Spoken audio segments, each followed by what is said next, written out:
நீங்கள் பார்த்து கொண்டிருப்பது உங்கள் காஸ்பல் டிவியின் சத்தியத்தையும் அறிவீர்கள் என்ற நிகழ்ச்சி. நம்ம இந்த நிகழ்ச்சியினுடைய நோக்கம் உங்களுக்கு தெரியும். வேதத்தில் இருக்கிற அந்த சத்திய மெய்யான தேவன் நமக்கு ஜனங்களுக்கு என்ன சொல்ல விரும்புகிறாங்களோ அதை எடுத்து உரைக்கும்படியா ஒவ்வொரு ஊழியர்கிட்டையும் எல்லா தரப்பான ஊழியத்தில் இருக்கிற முழு நேர ஊழியர்களை நம்ம அழைப்போம். அவங்கள்ட்ட 5 கேள்வி பொதுவாக கேட்போம். அந்த கேள்விகளுக்கு உண்டான பதில் அது நமக்கு இந்த கன்னியாகுமரி மாவட்டத்தில் இருக்கிற ஒவ்வொரு ஜனங்களுக்கும் பிரயோஜனப்படும்படியாக, வசன அறிவில் தேரும்படியாக இந்த நிகழ்ச்சியை நம்ம வச்சிருக்கோம். இன்னைக்கும் நமக்கு இந்த வேதத்துக்கு விளக்கம் அளிக்கும்படியா நம்மளுடைய பாஸ்டர் நெஹேமியா அவர்கள் வந்திருக்காங்க. அவரை பத்தி உங்களுக்கு இன்ட்ரடக்ஷன் தேவையில்லை. வேதமாணிக்கம் ஐயா அவருடைய அந்த குடும்பத்துல பேரனுமா இருக்காங்க. அவங்க தங்களை பத்தி ஒரு செல்ஃப் இன்ட்ரடக்ஷன் கொடுத்துப்பாங்க. தேவனுக்கு மகிமை உண்டாவதாக. இந்த நாளிலும் இந்த காஸ்பல் டிவி தொலைக்காட்சி நிகழ்ச்சியின் மூலமாக மீண்டும் ஒரு முறை உங்களை சந்திப்பதிலே நான் மகிழ்ச்சி அடைகிறேன்.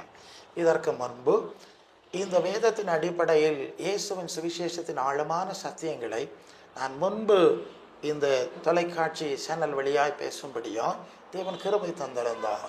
இந்த நாளிலும் மீண்டும் ஒரு முறை அப்படி ஒரு வாய்ப்பை தேவன் தந்தமைக்காக நான் தேவனுக்கு துதி செலுத்துகிறேன். இந்த சிறந்த பணியை செய்யும்படி ஆண்டவரால் அழைக்கப்பட்டு இதை நடத்தி கொண்டிருக்கிற அன்பு சகோதரருக்கு நான் நன்றியையும் வாழ்த்துதல்களையும் தெரிவிக்கிறேன்.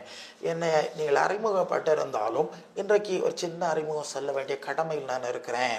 சர்வ லோகாதிபா நமஸ்காரம், சர்வ சிருஷ்டிகனே நமஸ்காரம். இன்ப காலமுள்ளோ ஜெப வேளை, ஜீவ வசனம் கூறுவோம், சகோதரரை சேர்ந்தே காலம் உதுவோம் என்று சொல்லக்கூடிய 3 பாடல்கள் குமரி திருமண்டல சர்ச் ஆஃப் சவுத் இந்தியாவினுடைய ஞானப்பாட்டு கீர்த்தனை பாட்டு புஸ்தகத்தில் அந்த 3 பாட்டு இருக்குது. இந்த பாட்டு எழுந்தவர் என்னுடைய பாட்டனார் அருள் திரு வேதமாணிக்கம் ஐயர் அவர்கள். கல்லுக்கூட்டம் என்ற குளச்சல் பக்கத்தில் திருச்சபையில் முன்பு அவர்கள் பிரபலமான போதகராக இருந்தார்கள். அந்த காலத்தில் தான் அந்த பாடல்களை அவர்கள் ஏற்றியிருக்கிறார்கள். இப்போது அவர்களுடைய வழிமரபில் வாரிசாக நானும் உங்களுக்கு முன்பாக இருந்து இந்த நற்செய்தியை பேசும்படி தேவன் எனக்கு கிருபை தந்திருக்கிறார். அதற்காக நான் தேவனுக்கு துதி செலுத்துகிறேன். ஒரு காரியத்தை இங்கே சொல்ல விரும்புகிறேன். என்னுடைய பாட்டனார் எழுதின ஒரு பாடல், அது ஜீவ வசனம் கூறுவோம், சகோதரரே சேர்ந்தே காலம் ஊதுவோம் என்பதாகும். இப்போ பாருங்க, அவருடைய வம்சத்தில் வாரிசாக வந்த நானும் அதே அந்த பாட்டுக்கு ஏற்றபடியாய் பல தெருக்களிலும் பல சூழ்நிலைகளிலும் இந்த ஜீவ வசனத்தை எல்லா மக்களோடும் இணைந்து பேசும்படியும், எல்லா டினாமினல் சர்ச்சஸோடும் இணைந்து பேசும்படியாய் எனக்கு ஒரு அழைப்பை தந்து நிலை நிறுத்தினார். அதே விதமாக தான் ஆண்டவருடைய வார்த்தையை நேசித்து அவருடைய சித்தத்தை நீங்கள் செய்வீங்கன்னா உங்களை மட்டும் இல்லை, உங்கள் பிள்ளைகளையும் பிள்ளைகளின் பிள்ளைகளையும் அவர் இவ்விதமாய் அவருடைய ஸ்தானத்தில் நிறுத்த வல்லமை உள்ளவராய் இருக்கிறார் என்பதை நீங்கள் அறிந்து ஆண்டவருக்காய் இன்னும் சேவை செய்ய உங்களை ஒப்பு கொடுங்க. தேவன் உங்களை ஆசீர்வதிப்பாராக. ஆமென். ஆமென். ஆமென். சரி, நம்ம ஸ்ட்ரைட்டா கேள்விக்கு போகலாம். முதலாவது கேள்வி என்னன்னா, ஃபர்ஸ்ட் இப்போ யார் ஆக்சுவலா மெய்யான தேவன்? பிதாவை வழிபடுறதுக்கு யெகோவான்னு ஒரு குரூப் இருக்கு, இயேசுதான் தெய்வம்னு சொல்லிட்டு ஒன்லி ஜீசஸ் அப்படின்னு தனியாக குரூப் இருக்காங்க. இப்போ பெந்தகோஸ்து சபையில் பார்த்தா பிதாவுக்கும் இடம் இல்லை, இயேசு கிறிஸ்துக்கும் இடம் இல்லை. ஒன்லி ஆவி ஆவி ஆவின்னு சொல்லுவாங்க. அது என்ன ஆவி என்ன ஏதுங்கிற அந்த டெப்த்து கூட நிறைய பேருக்கு சபையில் தெரிய மாட்டேங்குது. யார் தான் இந்த தேவன்? நம்ம யாரை தொழுது கொள்ளணும், அதை எப்படி தொழுது கொள்ளணும், அந்த ஒரு ஸ்ட்ரக்சர் கொஞ்சம் நீங்கள் சொன்னீங்கன்னா அது கண்டிப்பாக யூஸ்ஃபுல்லாக இருக்கும். ஏன்னா தெரியாமல் இப்போ நம்ம ஒரு வேலை, ஒரு எக்ஸாம்பிளுக்கு இப்போ ஒருத்தர் தான் என்ன சொல்றது, இவர் தான் தேவன், இவர்கிட்ட தான் நம்ம ஜெபிக்கணும்னா நம்ம இன்னொரு ஆள்கிட்ட ஜெபிச்சுட்டு இருக்கும்போது இவர் கேட்க மாட்டார் இல்லையா? அப்போ மொத்தத்தில் அவங்க லைஃபே வேஸ்ட் ஆயிடுது, தேவன் அறியாமலே போயிடுவாங்க. அப்போ நீங்கள் அந்த யார் மெய்யான தேவன்கிறத கொஞ்சம் நீங்கள் எடுத்து சொன்னால் ஜனங்களுக்கு யூஸ்ஃபுல்லாக இருக்கும் பாஸ்டர். முதலாவதாக அன்பு ஊழியக்காரர் மூலமாய் உங்கள் சார்பாக வைக்கப்படுகின்ற முதல் கேள்வி என்னவென்று சொன்னால், மெய்யான தேவன் யார்? மெய்யான தேவன் என்ற ஒரு கருத்து வரும்போது பொய்யான தேவனும் இருக்கிறது என்பது அங்கே நாம் வழங்குகிறது. அநேகர் தேவன் அல்லாதவற்றை, ஒருவேளை அவர்கள் அதை தேவன் என்று புரிந்திருக்கலாம், நம்பலாம். அப்படி அவர்கள் சேவிப்பது இயல்பு, அது அவருடைய உரிமை. அதை குறித்து நான் விமர்சனம் பண்ணக்கூடாது என்பதை அறிந்திருக்கிறோம். ஆனால் நம்மை பொறுத்தவரையிலே இந்த மெய்யான உண்மையான சத்தியமானவைகள் எவை என்பதை தேட வேண்டிய ஒரு தேவையிலும் ஒரு முயற்சியிலும் நாம் இருந்து கொண்டிருக்கிறோம். நம்முடைய இரட்சகரும் ஆண்டவருமாய் இயேசு கிறிஸ்துவின் மூலமாய் நமக்கு அளிக்கப்பட்டிருக்கின்ற சுவிசேஷத்தின்படி இந்த கேள்விக்கான பதிலை நாம் சிந்திக்க போகிறோம். ஒன்று, அவர் சத்தியமுள்ளவர், அவர் பரிசுத்தமானவர், அவர் ரூபமில்லாதவர், ஆவியா இருக்கிறவர். இயேசு தேவன் கிடையாது, தேவகுமாரன் என்று பைபிள் சொல்லுது. இயேசுவை தேவனுடைய குமாரன் என்று விசுவாசிக்க வேண்டும் என்று தான் பைபிள் சொல்கிற செய்தி. ஆனால் சில வேத வசனங்களை தவறாக பயன்படுத்துகிற ஒரு சூழ்நிலையை நான் பார்த்துருக்கிறேன். ஏன்னா ப்ராக்டிக்கல் நான் கிறிஸ்டியன் என்வாயர்மெண்ட்டுக்கு சொல்கிறதுனால நான் ஒரு சின்ன விளக்கத்தை நான் சொல்லணும். அது 1 யோவான் 5ஆம் அதிகாரம் 20-21 வசனத்தில் வாசிக்கிறோம். அன்றியும் நாம் சத்தியமுள்ளவரை அறிந்து கொள்வதற்கு தேவனுடைய குமாரன் வந்து நமக்கு புத்தியை தந்திருக்கிறார் என்றும் அறிவோம். அவருடைய குமாரனாகிய இயேசு கிறிஸ்து எனப்பட்ட சத்தியம் உள்ளவருக்குள்ளும் இருக்கிறோம். இவரே மெய்யான தேவனும் நித்திய ஜீவனுமாக இருக்கிறார் என்று அந்த வசனம் இருக்கிறது. நீங்கள் நல்லா கவனிக்கணும். சத்தியமுள்ள தேவனை அறிந்து கொள்வதற்கு தேவன் தம்முடைய குமாரனை அனுப்பினார், இயேசு அனுப்பினார். இந்த இயேசு சத்தியமுள்ள தேவனிடத்திலிருந்து வந்ததுனால இவரும் சத்தியம் உள்ளவராகவே இருந்தார். அதான உண்மை. தேவனிடத்திலிருந்து வந்தவர் சத்தியம் உள்ளவர். அந்த சத்தியம் உள்ளவரை பின்பற்றுகிற நாமும் சத்தியம் உள்ளவராக மாறிடுவோம்ல இருந்தார். அப்போ 2 விஷயம் இருக்கு. ஒன்று, சத்தியமுள்ள தேவன். 2வது, சத்தியமுள்ள தேவனுடைய குமாரனாகிய இயேசு கிறிஸ்துவாகிய சத்தியமுள்ள தேவகுமாரன். இந்த 2ஐயும் சொல்லிட்டு இவரே மெய்யான தேவனும் நித்திய ஜீவனுமா இருக்கிறாருன்னு அடுத்த வசனம் வருது. அந்த மொழிபெயர்ப்பில் வருது. அந்த வசனமே சொல்லுதுங்க, மெய்யான தேவன்னு முதல்ல சொல்லிட்டுல, சத்தியமுள்ள தேவன்னு முதல் வசனம் சொல்லிட்டு, சத்தியமுள்ளவரை அறிந்து கொள்வதற்கு குமாரன் வந்தார். அப்போ சத்தியமுள்ள தேவன் யாருன்னு அந்த வசனம் சொல்லிட்டு முதல்ல சொல்லிட்டு தான் திருப்பியும் சொல்லுது இவரே மெய்யான தேவன். அந்த சத்தியமுள்ள மெய்யான தேவனை தான் அறிவிக்கிறதா இயேசு வந்தார் இல்லையா? இயேசு வந்தார் இல்லையா? அந்த சத்தியமுள்ள தேவன் தான் மெய்யான தேவன். இது அந்த வசனத்திலே பொருள். இதை பெரிய ஆவி பெற்றவங்க நாங்கள் தான் நேர சியோனுக்கு போகிறோம், உச்சாணிக்கு போகிறோம்லாம் உலகத்தை ஏமாற்றிட்டு இருக்கிறேன் நான் சொல்லி தான் ஆகணும்ல, ஒன்றும் மறைக்க முடியாதுல்ல, உள்ளது உள்ளன்னு சொல்லி இருக்கிறவங்கெல்லாம் எழுதி போட்டிருக்காங்க. இவரே மெய்யான தேவனும் நித்திய ஜீவனுமா இருக்கிறாருன்னு இந்த வசனத்தை எழுதி போட்டிருக்காங்க. நான் அந்த மார்க்கத்தார கேட்டேன், பிரதருங்க வாங்க, இந்த மாதிரி ஒரு வசனம் பைபிளில் இருக்கான்னு கேட்டேன். ஆமாம் இருக்குதுன்னாங்க. எங்கே இருக்குதுன்னு கேட்டேன். இந்த வசனம் சொன்னாங்க. அந்த வசனத்தை முழுசாக வாசிங்கன்னு சொன்னேன். இப்படி தான் இந்த வசனம் இருக்குது. இவரே மெய்யான தேவனும் நித்திய ஜீவனுமான அந்த வசனம் இல்லை, அது அதில் உள்ள ஒரு துண்டு. இப்படி தான் வேத புரட்டு பண்ணாங்கல்ல, ஒவ்வொன்றா வெட்டுனாங்க, வெட்டி மாற்றிட்டாங்க. ஒரு இடத்துல ஒரு சகோதரர் எழுதி போட்டுத்தார். நான் கேட்டேன், இப்படி ஒரு வசனம் அவங்க பைபிளில் இருக்கான்னு கேட்டேன். இறங்க பார்த்தார், இருக்கிறதே எடுத்தார். சரியா வாசிங்கன்னு. நீங்கள் போடணுன்னா அந்த வசனத்தை முழுசாக போடுங்க. அதை பார்த்துருக்கவங்க சரியாக புரிஞ்சுட்டு போட்டு அதை ஒரு துண்டை வெட்டி ஏன் தனியாக ஒரு தவறான கொள்கை உருவாக்குறீர்கள்? உடனே அதை எடுத்துட்டார். உடனே அந்த போர்டே எடுத்துட்டார். ஓகே, தப்பு தான், வேதத்தில் இல்லாத செய்யப்படாது. சரி அன்புக்குரியவர்களே, உண்மை தேவன் அவர் சத்தியமுள்ளவர், அவர் ஆவியாக இருக்கிறவர். அதை வடிவத்துக்கு கொண்டு வந்தால் விக்கிரக ஆராதனை. இயேசு தேவகுமாரனா இருக்கிறார். அவர் அற்புதம் செய்கிறதுனால அவர் தேவன்னு ஒரு நம்பிக்கை இருக்குது. நான் கொஞ்சம் இது பைபிள் ஸ்டடியாக சொல்லும்போது நான் ரொம்ப டீட்டெயில்டாக சொல்லுவேன். ஒரு சின்ன குறிப்பாக தான் நான் சொல்லணும்.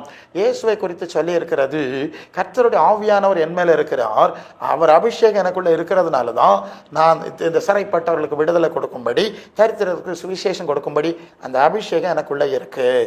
அப்போஸ்தலர் 10ஆம் அதிகாரம் 38ஆம் வசனத்தில் தேவன் இயேசுவை பரிசுத்த ஆவியினாலும் வல்லமையினாலும் நிரப்பி அவ்விதமாய் தேவன் கூட இருந்ததுனால தான் பிசாசின் வல்லமையில் அகப்பட்ட யாவரையும் விடுதலை பண்ணும்படியாய் சுட்டி தெரிந்தார்.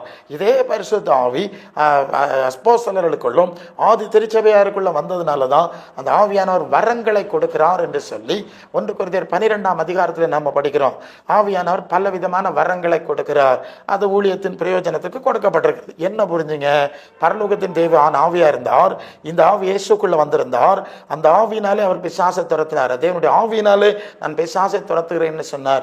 தேவனுடைய விரல் அல்லது அதிகாரத்தினாலே துரத்துகிறேன், நான் செய்யல, நான் சுயமா பேசலன்னு சொன்னார். அப்போ சொல்ல அதான் சொன்னாங்க, நமக்கு அந்த அதிகாரம் கொடுக்கப்பட்டிருக்கிறது. அப்போ எல்லா அற்புதங்களுக்கும் காரணமா இருக்கிற பரிசுத்த ஆவியாகிய தேவனை விசுவாசிக்காம தொழுது கொள்ளாம அந்த ஆவியினால் நடத்தப்படுகிற, நல்லா புரியுங்க, அந்த ஆவியினால் நடத்தப்படுகிற, அது இயேசுவாகட்டும், புனிதர்களாகட்டும், அப்போஸ்தலர்களாகட்டும், நீங்களாகட்டும், நாங்களாகட்டும், இப்படிப்பட்டவங்களை ஆராதிச்சா அது விக்கிரக ஆராதனை இல்லையா? ஆம். அதனால தான் நம்ம சொல்றோம், ஆவியா இருக்கிற தேவன் ஆராதிங்க. அற்புதம் செய்கிற யாரையும், அது இயேசுவா இருந்தாலும், அந்த அற்புதத்தை செய்ய வைத்த ஆவியாகிய தேவனை தொழுது கொள்ள வேண்டும் என்று அவர் கற்றுக் கொடுத்திருக்கிறார். சரி, தேவன் ஆவியா இருக்கிறார், சத்தியமுள்ளவர், பரிசுத்தமானவர், இவர் குமாரனா இருக்கிறார். அந்த ஆவியா இருக்கிற தேவன் நமக்குள்ளே வந்து வாசம் பண்ணி செயலாற்றுகிறார். 3 கடவுளெல்லாம் கிடையாது. ஆவியா இருக்கிற தேவனும் அவரிடத்திலிருந்து வருகிற செயல்படுகிற தூய ஆவியின் செயல்நிலை இருக்கிறது. குமாரன் ரூபத்தில் இருக்கிறார். இதை பிதா, குமாரன், பரிசுத்த ஆவின்னு சொல்லி இருக்கிறாங்க. அவ்வளவுதான். தேவன் ஒருவர் என்று சொல்லி மிக தெளிவான வசனங்கள் நமக்கு இருக்கிறது. நல்லது, ஒரு சின்ன புரிதல் உங்களுக்கு கிடைத்திருக்கும். இப்போது நாம் அடுத்த கேள்விக்கு செல்லலாம் இல்லையா? கர்த்தர் உங்களை ஆசீர்வதிப்பாராக. ஆமென். சரி, இப்போ நம்ம 2வது கேள்விக்கு பாஸ்டர் பதில் சொல்ல போறாங்க. இந்த கேள்வி என்னன்னா, நிறைய பேருக்குள்ள ரகசிய வருகை இருக்கா இல்லையான்னு ஒரு பெரிய டவுட் இருக்கு. ஆக்சுவலாக எல்லாருமே நம்புகிறாங்க இயேசு கிறிஸ்து எப்படி பூலோகத்திலேருந்து எடுத்துக்கொள்ளப்பட்டாரோ அதே மாதிரி திரும்ப வருவாங்கன்னு. பட் ஆனால் இந்த ரகசிய வருகைன்னு பைபிளில் எங்கே இருக்குது? நிஜமாவே ரகசிய வருகை இருக்கா? இப்பேற்பட்ட ஒரு கொஸ்டின் இருக்குது. அதை பற்றி கொஞ்சம் நீங்கள் சொன்னால் நல்லாயிருக்கும் பாஸ்டர். இப்போ ரகசிய வருகை இருக்கா இல்லையா?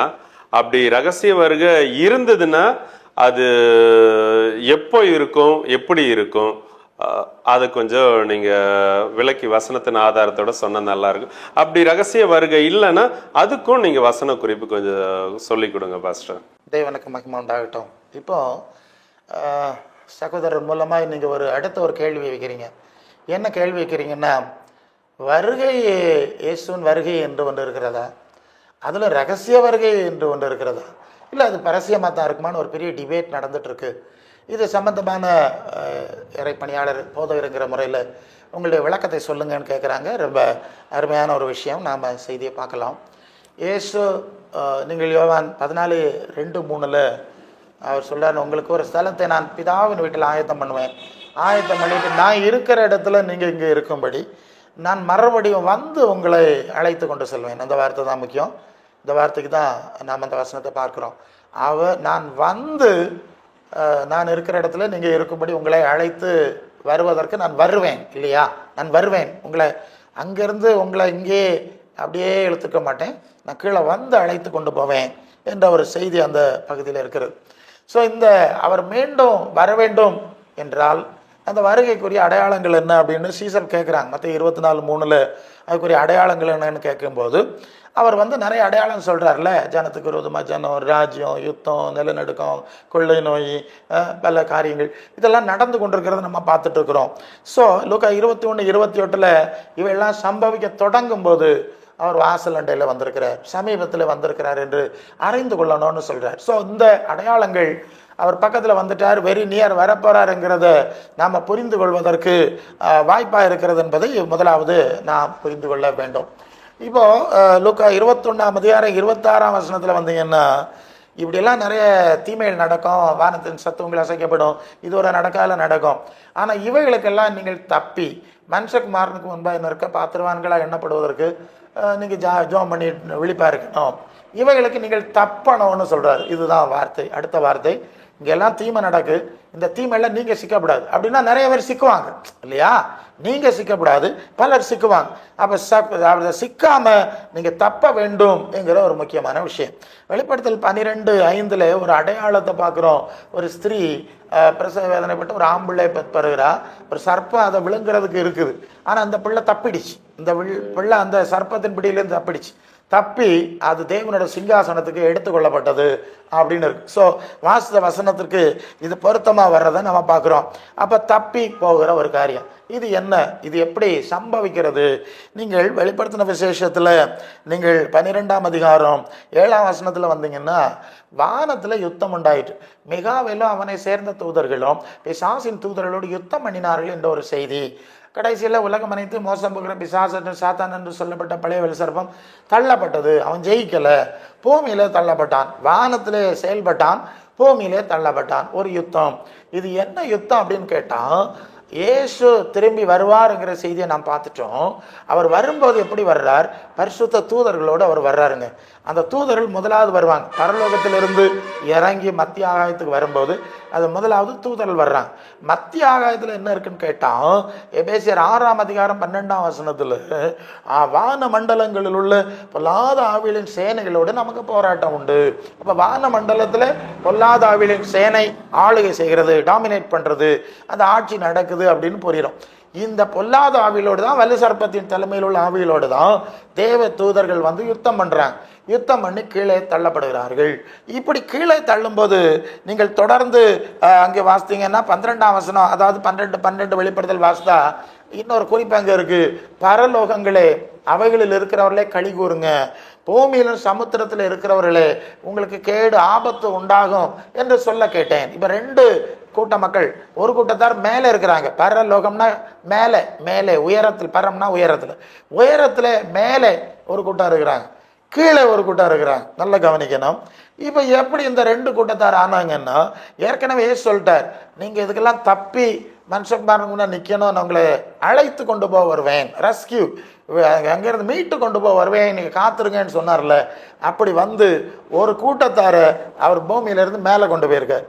இன்னொரு கூட்டத்தார் பூமியிலே கைவிடப்பட்டவர்களாக இருக்கிறார்கள் என்பது இந்த வசனத்திலிருந்து நாம் விளங்கி கொள்ள முடியும். நீங்கள் மற்ற 24ஆம் அதிகாரம் 40லிருந்து 41 வாசித்தா 2 பேர் வயலில் இருப்பாங்க, திரிப்பாங்க, ஒரே படுக்கையில் இருப்பாங்க. ஒருத்தி ஏற்றுக்கொள்ளப்படுவாள், ஒருத்தி கைவிடப்படுவாள். இப்படி ஏற்றுக்கொள்ளப்படுகிற கைவிடப்படுகிற ஒரு 2 பிரிவான ஜனங்கள் இருக்கிறார்கள்ங்கிறத முதலாவது புரிஞ்சுங்க. நம்பர் 1. ஸோ இப்படி ஒரு சம்பவம் நடக்கணும். அவர் வரும்போது எல்லாரும் எடுக்கலை, இப்படி ஒரு காரியம் நடக்கணும். அது முதலாவது விஷயம். 2வது, அந்த வருகையை பற்றி சொல்லும்போது மணவாளனுக்கு எதிர்கொண்டு போகிற 10 கன்னிகைக்கு ஒப்பா இருக்கிறதுன்னு ஒரு உதாரணத்தை சொல்லுவார். மற்ற 25ஆம் அதிகாரம் 5ஆம் வசனத்தில் வந்தீங்கன்னா எல்லாரும் காத்திருந்தாங்க. ஒரு கட்டத்தில் இதோ மணவாளன் வந்து விட்டாருன்னு அறிவிப்பு செய்யப்பட்டது. அது என்ன அறிவிப்பு? அதுதான் இப்போ நம்ம பார்த்துருக்கோம்ல, இந்த மற்ற 21:33 வாசரிக்க மாதிரி இந்த அடையாளங்கள், அற்புதங்கள், வாசல் அண்டையில் வந்திருக்கிறாருன்னு அறியுங்கன்னு சொல்கிறாருல்ல, அதுதான் அந்த செய்தி. இதெல்லாம் பார்க்கும்போது ஏதோ மணவாளன் பக்கத்தில் வந்துட்டார், அறிகுறிகள்லாம் நடந்துட்டு அப்படின்னு சொல்லப்பட்டோன்னு எல்லாரும் எழும்புனாங்க. போனால் பொத்தி உள்ளவருடைய தீவட்டிகளில் எண்ணெய் இருந்தனால அது எரிஞ்சுது. இது வந்து எரியலை, இது அணைஞ்சு போச்சு, இது எரியலை, டோட்டலி இல்லாமல் ஆயிடுச்சு. இப்போ அவங்கள்ட்ட கேட்குறாங்க, கொஞ்சம் எண்ணெய் கொடுங்க, அது வேணும். ஸோ இல்லை, 2 பேருக்கும் பத்தாமல் போயிடும், நீங்கள் போய் வாங்கிட்டு வாங்கன்னா இவங்க வாங்கிட்டு வர ஓடுறாங்க. வாங்கிட்டு வர போகும்போது அதுக்குள்ளே மணவாளன் வந்தார். ஆயத்தமாக இருந்தவர்கள அழைச்சிட்டு போயிடுவார். கதவும் அடைக்கப்பட்டதுன்னு அந்த செய்தி இருக்கு. நீங்கள் நல்லா கவனிக்கணும். இங்கே ஒரு கூட்டத்தாரை ஆண்டவர் அழைத்து அப்படியே கொண்டு போய்விட்டார், கதவை பூட்டிட்டார். இன்னொரு கூட்டத்தார் கைவிடப்பட்டு வெளியே நிற்கிறாரு.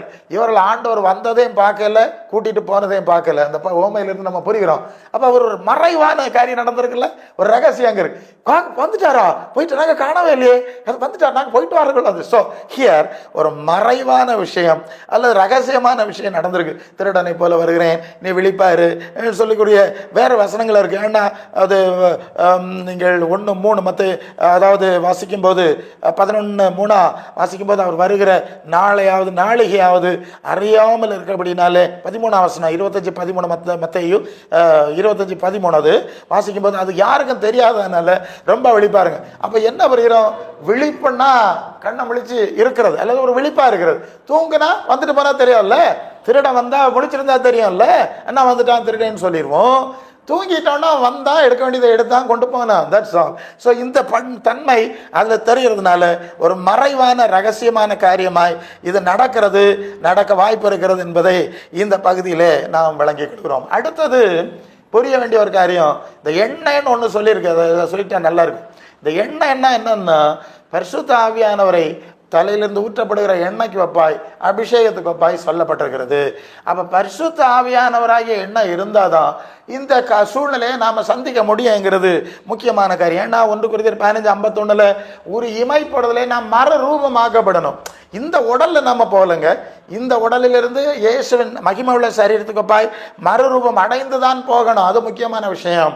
அது ஒன்று பிலிப்பியர் 3:21 அவர் தம்முடைய வல்லமையான செயலினாலே நம்முடைய அற்பமான சரீரத்தை அவருடைய மகிமையான சரீரத்துக்கு மறுரூபப்படுத்துவார். வல்லமை, அந்த பரிசுத்தாவின் வல்லமைனால்தான் மறுரூபப்படுத்த வேண்டும் முடியும் என்கிற செய்தி அங்க இருக்கிறது. ரோமர் 8:11 கிறிஸ்துவை மரித்தோரிலிருந்து எழுப்பினவருடைய ஆவி உங்களில் வாசமா இருந்தா சாவுக்கு ஏதுவான சரீரங்களை உயிர்ப்பிப்பார் இல்லையா?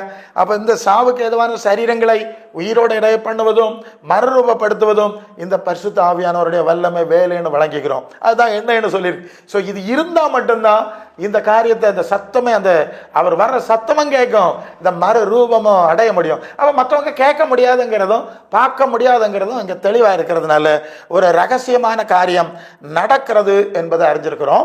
1 கொரிந்தியர் 3:18 நாம் எல்லாரும் திறந்த முகமாய் கர்த்தருடைய மகிமையை கண்ணாடியிலே காண்கிற வண்ணமாய் கண்டு ஆவியா இருக்கிற கர்த்தரால் அந்த சாயலாக தானே மகிமையின் மேல் மகிமை அடைந்து மறுரூபம் அடைந்து கொண்டே வருகிறோம். ப்ரெசன்ட் பர்ஃபெக்ட் கண்டினியூஸ்ல இருக்கு. இப்போ ஒரு மறுரூபம் நடக்க வேண்டும். இதுதான் முக்கியமான இடம். வருகையை பற்றி பலரும் பேசட்டும். மறுரூபம் ஏற்பட வேண்டும் என்று சொன்னால் பல வருஷம் விசுவாசியா இருந்து இந்த பரிசுத்த ஆவியினாலே ஒரு மறுரூபம் நமக்குள்ளே நடந்து கொண்டே இருக்க வேண்டும். இயேசுவின் சாயல் நமக்குள்ளே உருவாகி கொண்டு இருக்க வேண்டும். கலாத்தியர் 4:19 கிறிஸ்து உங்களுக்குள் உருவாகணும். அதுதான் நான் நேரமா சொன்னேன். ஆதி திருச்சபை அப்போஸ்தலர்கள் இயேசுவை ஆராதிக்கும்படி செய்யவில்லை, படிப்பிக்கவில்லை, ஆனால் இயேசுவை உருவாக்கினார்கள். கிறிஸ்துவின் சிந்தையை பிலிப்பியர் 2:5 உருவாக்கினார்கள். அது உருவாகி 2 கொரிந்தியர் 4:16 ஆனபடினார் சோர்ந்து போறதில்ல, புறம்பான மனுஷன் அழிந்து உள்ளான மனுஷன் நாளுக்கு நாள் புதிதாக்கப்பட்டு கொண்டு வருகிறது.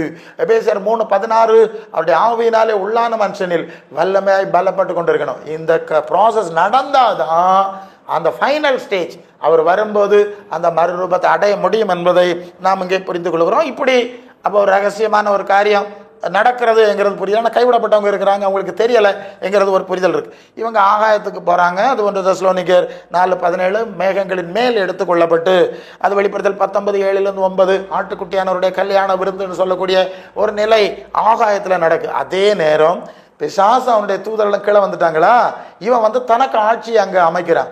இதை வெளிப்படுத்தல் 13ஆம் அதிகாரத்தில் ஒரு மிருகம் கள்ள தீர்க்கதரிசி அவன் குட்டுமையாக ஆட்சி செய்கிறான். யாரு கைவிடப்பட்டவர்கள் ஆட்சி செய்கிறான் என்கிற ஒரு நிலைமை இருக்கிறதை நாம் இங்கே பார்க்கிறோம். இதன் பிறகு மத்திய ஆகாயத்தில் இருந்து இந்த ஒரு இடப்பட்ட காலம், அந்த தீய ஆட்சியினுடைய காலம் எல்லாம் முடிகிற சமயத்தில் நடக்கிற ஒரு காரியம் யூதா 1:14-15 இதோ பூமியை அவர் நியாயம் தீர்க்கிற வருகிறார், 1000 பரிசுத்தவான்களோடு வருகிறாருன்னு சொல்லி யூதா ஒரு சம்பவத்தை அவன் குறிப்பிடுகிறதை பார்க்குறோம். அப்போ மேலே ஆகாயத்தில் இருந்தவங்க இவர் நியாய தீர்ப்பு கொடுக்கும்படி வர்றாங்க. வெளிப்படுத்தல் 19:11 அவர் நீதியோ நியாயம் தீர்க்கும்படி வருகிறார். வரும்போது பரிசுத்த சேனையாய் அந்த வானத்தில் ஏறி போன பரிசுத்தவான்கள் வெள்ளை குதிரைக்கு மேல சேனையாய் வருகிறார்கள் என்கிற குறிப்பு இருக்கு. அந்த சேனை வெண்ணங்கி சுத்தமும் பிரகாசமும் உள்ள வஸ்திரங்கள் தரித்தவர்களாய், மெல்லிய வஸ்திரம் தரித்தவர்களாய், அது 19:14 வாசிக்கிறோம், வருகிறார்கள் என்ற குறிப்பு இருக்கு. இந்த சுத்தம் பிரகாசமுள்ள வஸ்திரம் யாருக்கு கொடுக்கறதுன்னா வெளிப்படுத்தல் 19:8 வாசிக்கும் போது சுத்தம் பிரகாசமுள்ள மெல்லிய வஸ்திரம் தரித்து கொள்ளும்படி அவர்களுக்கு அளிக்கப்பட்டது, அது பரிசுத்தவான்களுடைய நீதிகளே என்று வாசிக்கிறோம். சரியா? பரிசுத்தவானுடைய நீதிகள். அப்போ அவங்க தான் இதுக்கு மேலே போன பரிசுத்தவான்கள் தான் இயேசுவோடு கூட பூமிக்கு நியாய தீர்ப்பு கொடுக்க மீண்டும் பரசியமாக எல்லாரும் தெரியக்கூடிய ரீதியில் இறங்கி வர்றாங்க. அப்போ இவங்க முதலாவது ஏறி போயிருக்கணும் இல்லையா ஒரு சந்தர்ப்பம், அது ஒரு அட்டம்ப்ட் நடந்திருக்கு. அது போனதுனால தான் அவங்க அங்கே மத்திய ஆகாயத்தில் கல்யாண விருந்து எல்லாம் முடிஞ்சிடுச்சு. அந்த மகிமையோடு இயேசுக்கு பின்தொடர்ந்து வர்ற ஒரு சம்பவம். ஆனால் முதல்ல நடந்த சம்பவம் அநேகருக்கு தெரியாது. அது அந்த ஆவியை பெற்றவர்களுக்கு தான் அந்த சத்தம் கேட்கும், பரலோகத்தை தொடர்பில் இருக்கிறவங்களுக்கு தான் அந்த சத்தம் கேட்கும். ஏன்னா அது அந்த ஆவியானவரால் நடக்கிற விஷயம் இல்லை, இப்படி நடக்குங்கிறத அறிஞ்சிருக்கணும்.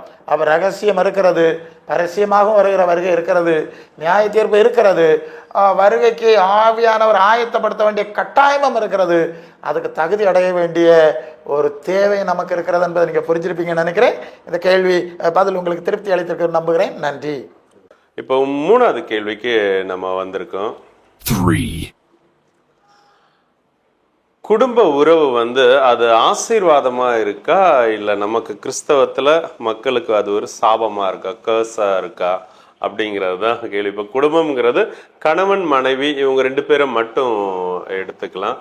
பிள்ளைகள் அதை கணவன் மனைவி ஆசீர்வதிக்கும் போது பிள்ளைகள் அதான் தேவன் அங்கீகரிக்கும் போது அந்த உறவை பிள்ளைகள் இருக்கு. இப்போ அந்த கணவன் மனைவி உறவு, அதான் அந்த குடும்ப உறவு அது ஆசீர்வாதமா இருக்கா இல்லை அது ஒரு சாபமா இருக்கு? இப்போ ஊழிய வட்டாரத்திலையும் கணவரோட அந்த மனைவிகள் ஒருமானப்பாடு இல்லாமல் இருக்கும்போது அவங்க ஊழியமும் சரியா செய்ய முடியறதில்ல, இல்லை வாழ்க்கையிலையும் அதை குறித்த ஒரு தெளிவு இல்லாமல் இருக்கு.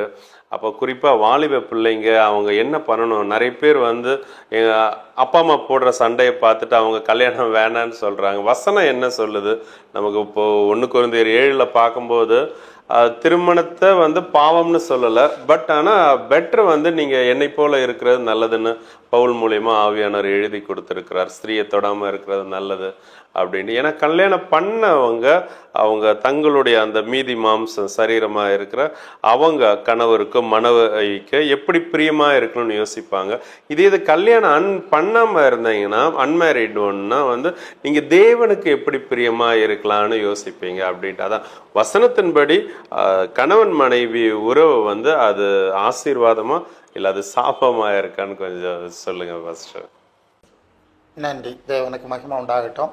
இப்போது குடும்பம், கணவன் மனைவி உறவு, திருமணம் என்பது இப்போது உலகத்தில் என்ன சூழ்நிலையில் சென்று கொண்டிருக்கிறதுங்கிறத நம்ம பார்த்துட்ருக்குறோம். இதுக்கு ஒரு பெரிய விளக்கம் தேவையில்லை.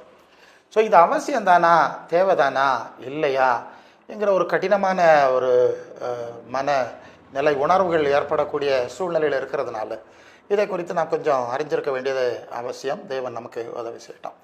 இப்போ குடும்பம், திருமண உறவு என்பது நாம் மனிதர்களாக உருவாக்கி கொண்ட ஒரு விஷயம் இல்லை. இதை முதலாவது 1 by 1 பார்க்கணும். அது ஆதியாகம புஸ்தகத்தில் 2:18 மனுஷன் தனிமையாக இருப்பது நல்லது அல்ல என்று சொன்னவர் இந்த மனுஷனை படைத்த தேவன். மனுஷனை படைத்த தேவன் சொல்கிறார் அவன் தனிமையாக இருக்கிறது நல்லதல்ல, அவனுக்கு ஏற்ற துணை இருந்தால் நல்லது. துணை இருந்தால் நல்லது என்று சொல்வதை விட ஏற்ற துணை இருப்பது தான் சரியானது என்பதை ஆண்டவர் குறிப்பிட்றதை பார்க்குறோம். அதனால் நானே ஏற்ற துணையை உண்டாக்குறேன் என்று சொல்கிறார். முதல் விஷயம், மனிதனை படைத்தவர், ஆணை படைத்தவர், அவனுக்கு ஏற்ற துணை இருப்பது நல்லது என்று கண்டவர் ஏற்ற துணையை அவர் தான் உண்டு பண்ணுறார். இது நம்முடைய செட்டில்மெண்ட்டில் நடக்கிற ஒரு விஷயம் இல்லை. உண்மையில் சொன்னால் அவர் அதை நல்ல துணை ஏற்படுத்தும் போது அது நன்மையாக இருக்கிறது. சில வேளை நாம தெரியாதனமாக ஏற்படுத்தும் போது அது கொஞ்சம் தீமையாக இருக்கிறது இயல்பான ஒரு வாய்ப்பு இருக்கு இல்லையா? அது நாம் ஏற்றுக்கொண்டு தான் ஆக வேண்டும். அதை அனுபவத்திலே நாம் பார்க்குறோம். நல்லது. அப்போ தேவன் திருமணத்தை ஏற்படுத்துகிறார். அதை இயேசுவும் மத்தேயு 19:4 இருவராயிராமல் ஒருவராக இருக்கிறார்கள், பிரித்து பார்க்காதங்க, ஒரே மாம்சமாக இருக்கிறார்கள் என்ற செய்தியெல்லாம் அந்த பகுதியில் அவர் குறிப்பிட்டிருக்கிற ஒரு காரியத்தை பார்க்குறோம். இங்கே முக்கியமான விஷயம், ஏற்ற துணையை தேவன் ஏற்படுத்தும்படி அந்த திருமணத்துக்கு தகுதி ஆகிறவர்கள் முதலாவது தங்களை அர்ப்பணிக்க வேண்டும். அந்த திருமணத்தை ஏற்பாடு செய்ய விரும்புகிற பொறுப்பானவர்களும் இந்த அர்ப்பணத்துக்குள்ளே வர வேண்டும். என்ன பிரச்சனை என்று சொன்னால், பெரும்பாலான சூழ்நிலையில் தேவன் அந்த திருமணத்தை ஏற்படுத்த முடியாத தடைகள், வேறு விதமான காரியங்கள் நடக்கிறது. அதுதான் இங்கே முக்கியமான விஷயம். அதற்கு அடிப்படையான காரியத்தை நாம் சொல்ல வேண்டும். நீங்கள் எபிரேயர் 13:4-5 விவாகம் யாவருக்குள்ளும் கனம் உள்ளதாக இருக்கணுங்கிறது சொல்லிவிட்டு, விவாகம் என்று அசுசிப்படாது இருப்பதாகன்னு சொல்லிவிட்டு, வேசிக்கிளறி விபச்சாரி நியாயம் தீர்ப்பாருன்னு சொல்லிவிட்டு அடுத்த ஒரு வசனம் இருக்கிறது, நீங்கள் பண ஆசை இல்லாதவர்களாய் உங்களுக்கு இருப்பது போதும் என்று எண்ணுங்கள், நான் உங்களை விட்டு விலகுறதும் இல்லை கைவிடப்படுறதுன்னு கர்த்தர் சொல்லியிருக்கிறார். இங்கே ஒரு முக்கிய பிரச்சனை, திருமணம் என்று சொல்வது அந்த கணவன் மனைவிக்குரிய இயல்பின் அடிப்படையில் அதை நிறைவு செய்வதற்காக தேவன் ஏற்பாடு செய்கிறார். நாம் அதில் உரிய பங்காற்றுகிறோம். இதுக்கு வெளியே திருமணத்தை ஒரு வியாபாரமாக, ஒரு தொழிலாக, பண ஆதாயமாக, முக்கியமாக சொல்லணும், பணம், சொத்து அல்லது திருமணத்துக்கு இது சம்மந்தம் இல்லாத விஷயம். இன்றைக்கு பணம், சொத்து இதுதான் இதுக்கு திருமணத்துக்கு முக்கிய அம்சங்கிற மாதிரி தலைகீழான ஒரு புரிதல் இருக்கிறது. வேதம் அப்படி சொல்லலை.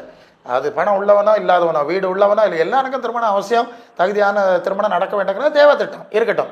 இப்போ நீங்கள் பணத்தின் அடிப்படையில் இந்த நாட்களின் சூழ்நிலை தான் வரச்சுங்க, டவுரின்லாம் சொல்கிறோம்ல, பணத்தை மையமாக வைத்து, சொத்தை மையமாக வைத்து, சோசியல் ஸ்டேட்டஸ், அதர் படிப்புகள், இதை மையமாக வைத்து ஒரு திருமணம் நிர்ணயிக்கப்படுமானால் அதை விபச்சாரம் என்று தான் சொல்ல வேண்டும். ஏன்னா இது பணத்தின் அடிப்படை. நீங்கள் ஒரு பணத்துக்காக ஒரு ஆண் பெண்ணுக்கும் ஒரு பெண் ஆணுக்கும் அவர்கள் சம்மதிக்கிறார் என்று சொன்னால் என்ன அர்த்தம்? விபச்சாரம் தானே அது. ஸோ எந்த சந்தர்ப்பத்திலும் இது தொடக்கத்திலும் இருக்கக்கூடாது, இது வாழ்க்கை முழுதும் இது வரக்கூடாது. ஏன்னா இந்த சம்பவம் வரும்போது இது விபச்சாரம் என்ற எல்லைக்குள்ளே செல்லுகிறது. ஸோ நான் கொஞ்சம் ஷார்ட்டாக போகிறேன். இந்த கணவன் மனைவி உறவு உடைவதற்கு, பிரிவதற்கு ஒரு அனுமதி, ஒரு காரியத்தை ஆண்டவர் சொன்னார், அது வேசித்தன முகாந்திரத்தினால் ஒழிய மனைவியை தள்ளிவிடக்கூடாது என்று ஒரு காரியத்தை சொன்னார். அப்போ வேசித்தன முகாந்திரம் வந்தால் தள்ளிவிட வாய்ப்பு இருக்கிறது என்பது அங்கே அது வெளிச்சமான காரியம், அது ஒன்றும் மறைக்கிறதுக்கு இல்லை. இப்போ வேசித்தனம்னா சில விஷயத்தை கன்சிடர் பண்ணுவாங்க உலகத்தில், அது தெரிஞ்சிருக்கும். அப்படி இருந்தால் இது வேண்டாம், இது சரியில்லை, இது திருமண உறவுக்கு, திருமணம் என்ற புனிதம் போய்விடும், அது வேற எல்லைக்கு போயிடும். இப்போ இந்த இடத்துல டவுரி சிஸ்டம் வர்றது, பணத்துக்காக நீங்கள் திருமணம் பண்ணியாச்சா அது விபச்சாரம் ஆயிடுதில்ல. ஸோ அது நிலைச்சிருக்கணும்னு என்ன கட்டாயம் இருக்க போகுது? இதை மையமாக வச்சு நீங்கள் செஞ்சால் அதில் தேவனுடைய உதவி கிடைக்கும். இல்லை வரும் நாட்கள்லையாவது நீங்கள் எங்கேயாவது இந்த பண சம்பந்தமான விஷயத்தை இடையில கொண்டு வந்து அதை ப்ராப்ளமேட்டிக் இஷ்யூ ஆக்குனீங்கன்னு சொன்னால் அது ரொம்ப மீண்டும் பிரச்சனையை ஏற்படுத்தும். இதான் நீங்கள் புரிய வேண்டிய விஷயம். என்ன புரியுறீங்க? பணத்தை அடிப்படையாக வைத்து திருமணம் நிர்ணயிக்கப்பட்டால் அது விபச்சாரம். திருமணமாகி ஏதோ காலகட்டத்தில் பணம் சொத்து சம்பந்தமாக சண்டை போட்டுட்டு வரும், கருத்து வேறுபாடுகள் வீட்டில் 1000 கருத்து வேறுபாடுகளும் கேள்வி பிரச்சனைகளும் வரதான் செய்யும். அது இந்த இடத்தை பாதிக்கக்கூடாது. அது நிற்க வேண்டிய ஒரு எல்லை இருக்குது. கணவன் மனைவி உறவு பாதிக்கக்கூடிய அளவுக்கு பொருளாதார சூழ்நிலைகள் பிரச்சனைகள் கொண்டு வரப்படுமானால் அது விபச்சாரம் என்ற எல்லைக்குள்ளே போவோம். அங்கே உடைவு வரும், பிரிதல் வரும். இதுக்கு தேவன் பொறுப்பல்லைங்கிறதை முதலாவது நீங்கள் புரிந்து கொள்ள வேண்டும்.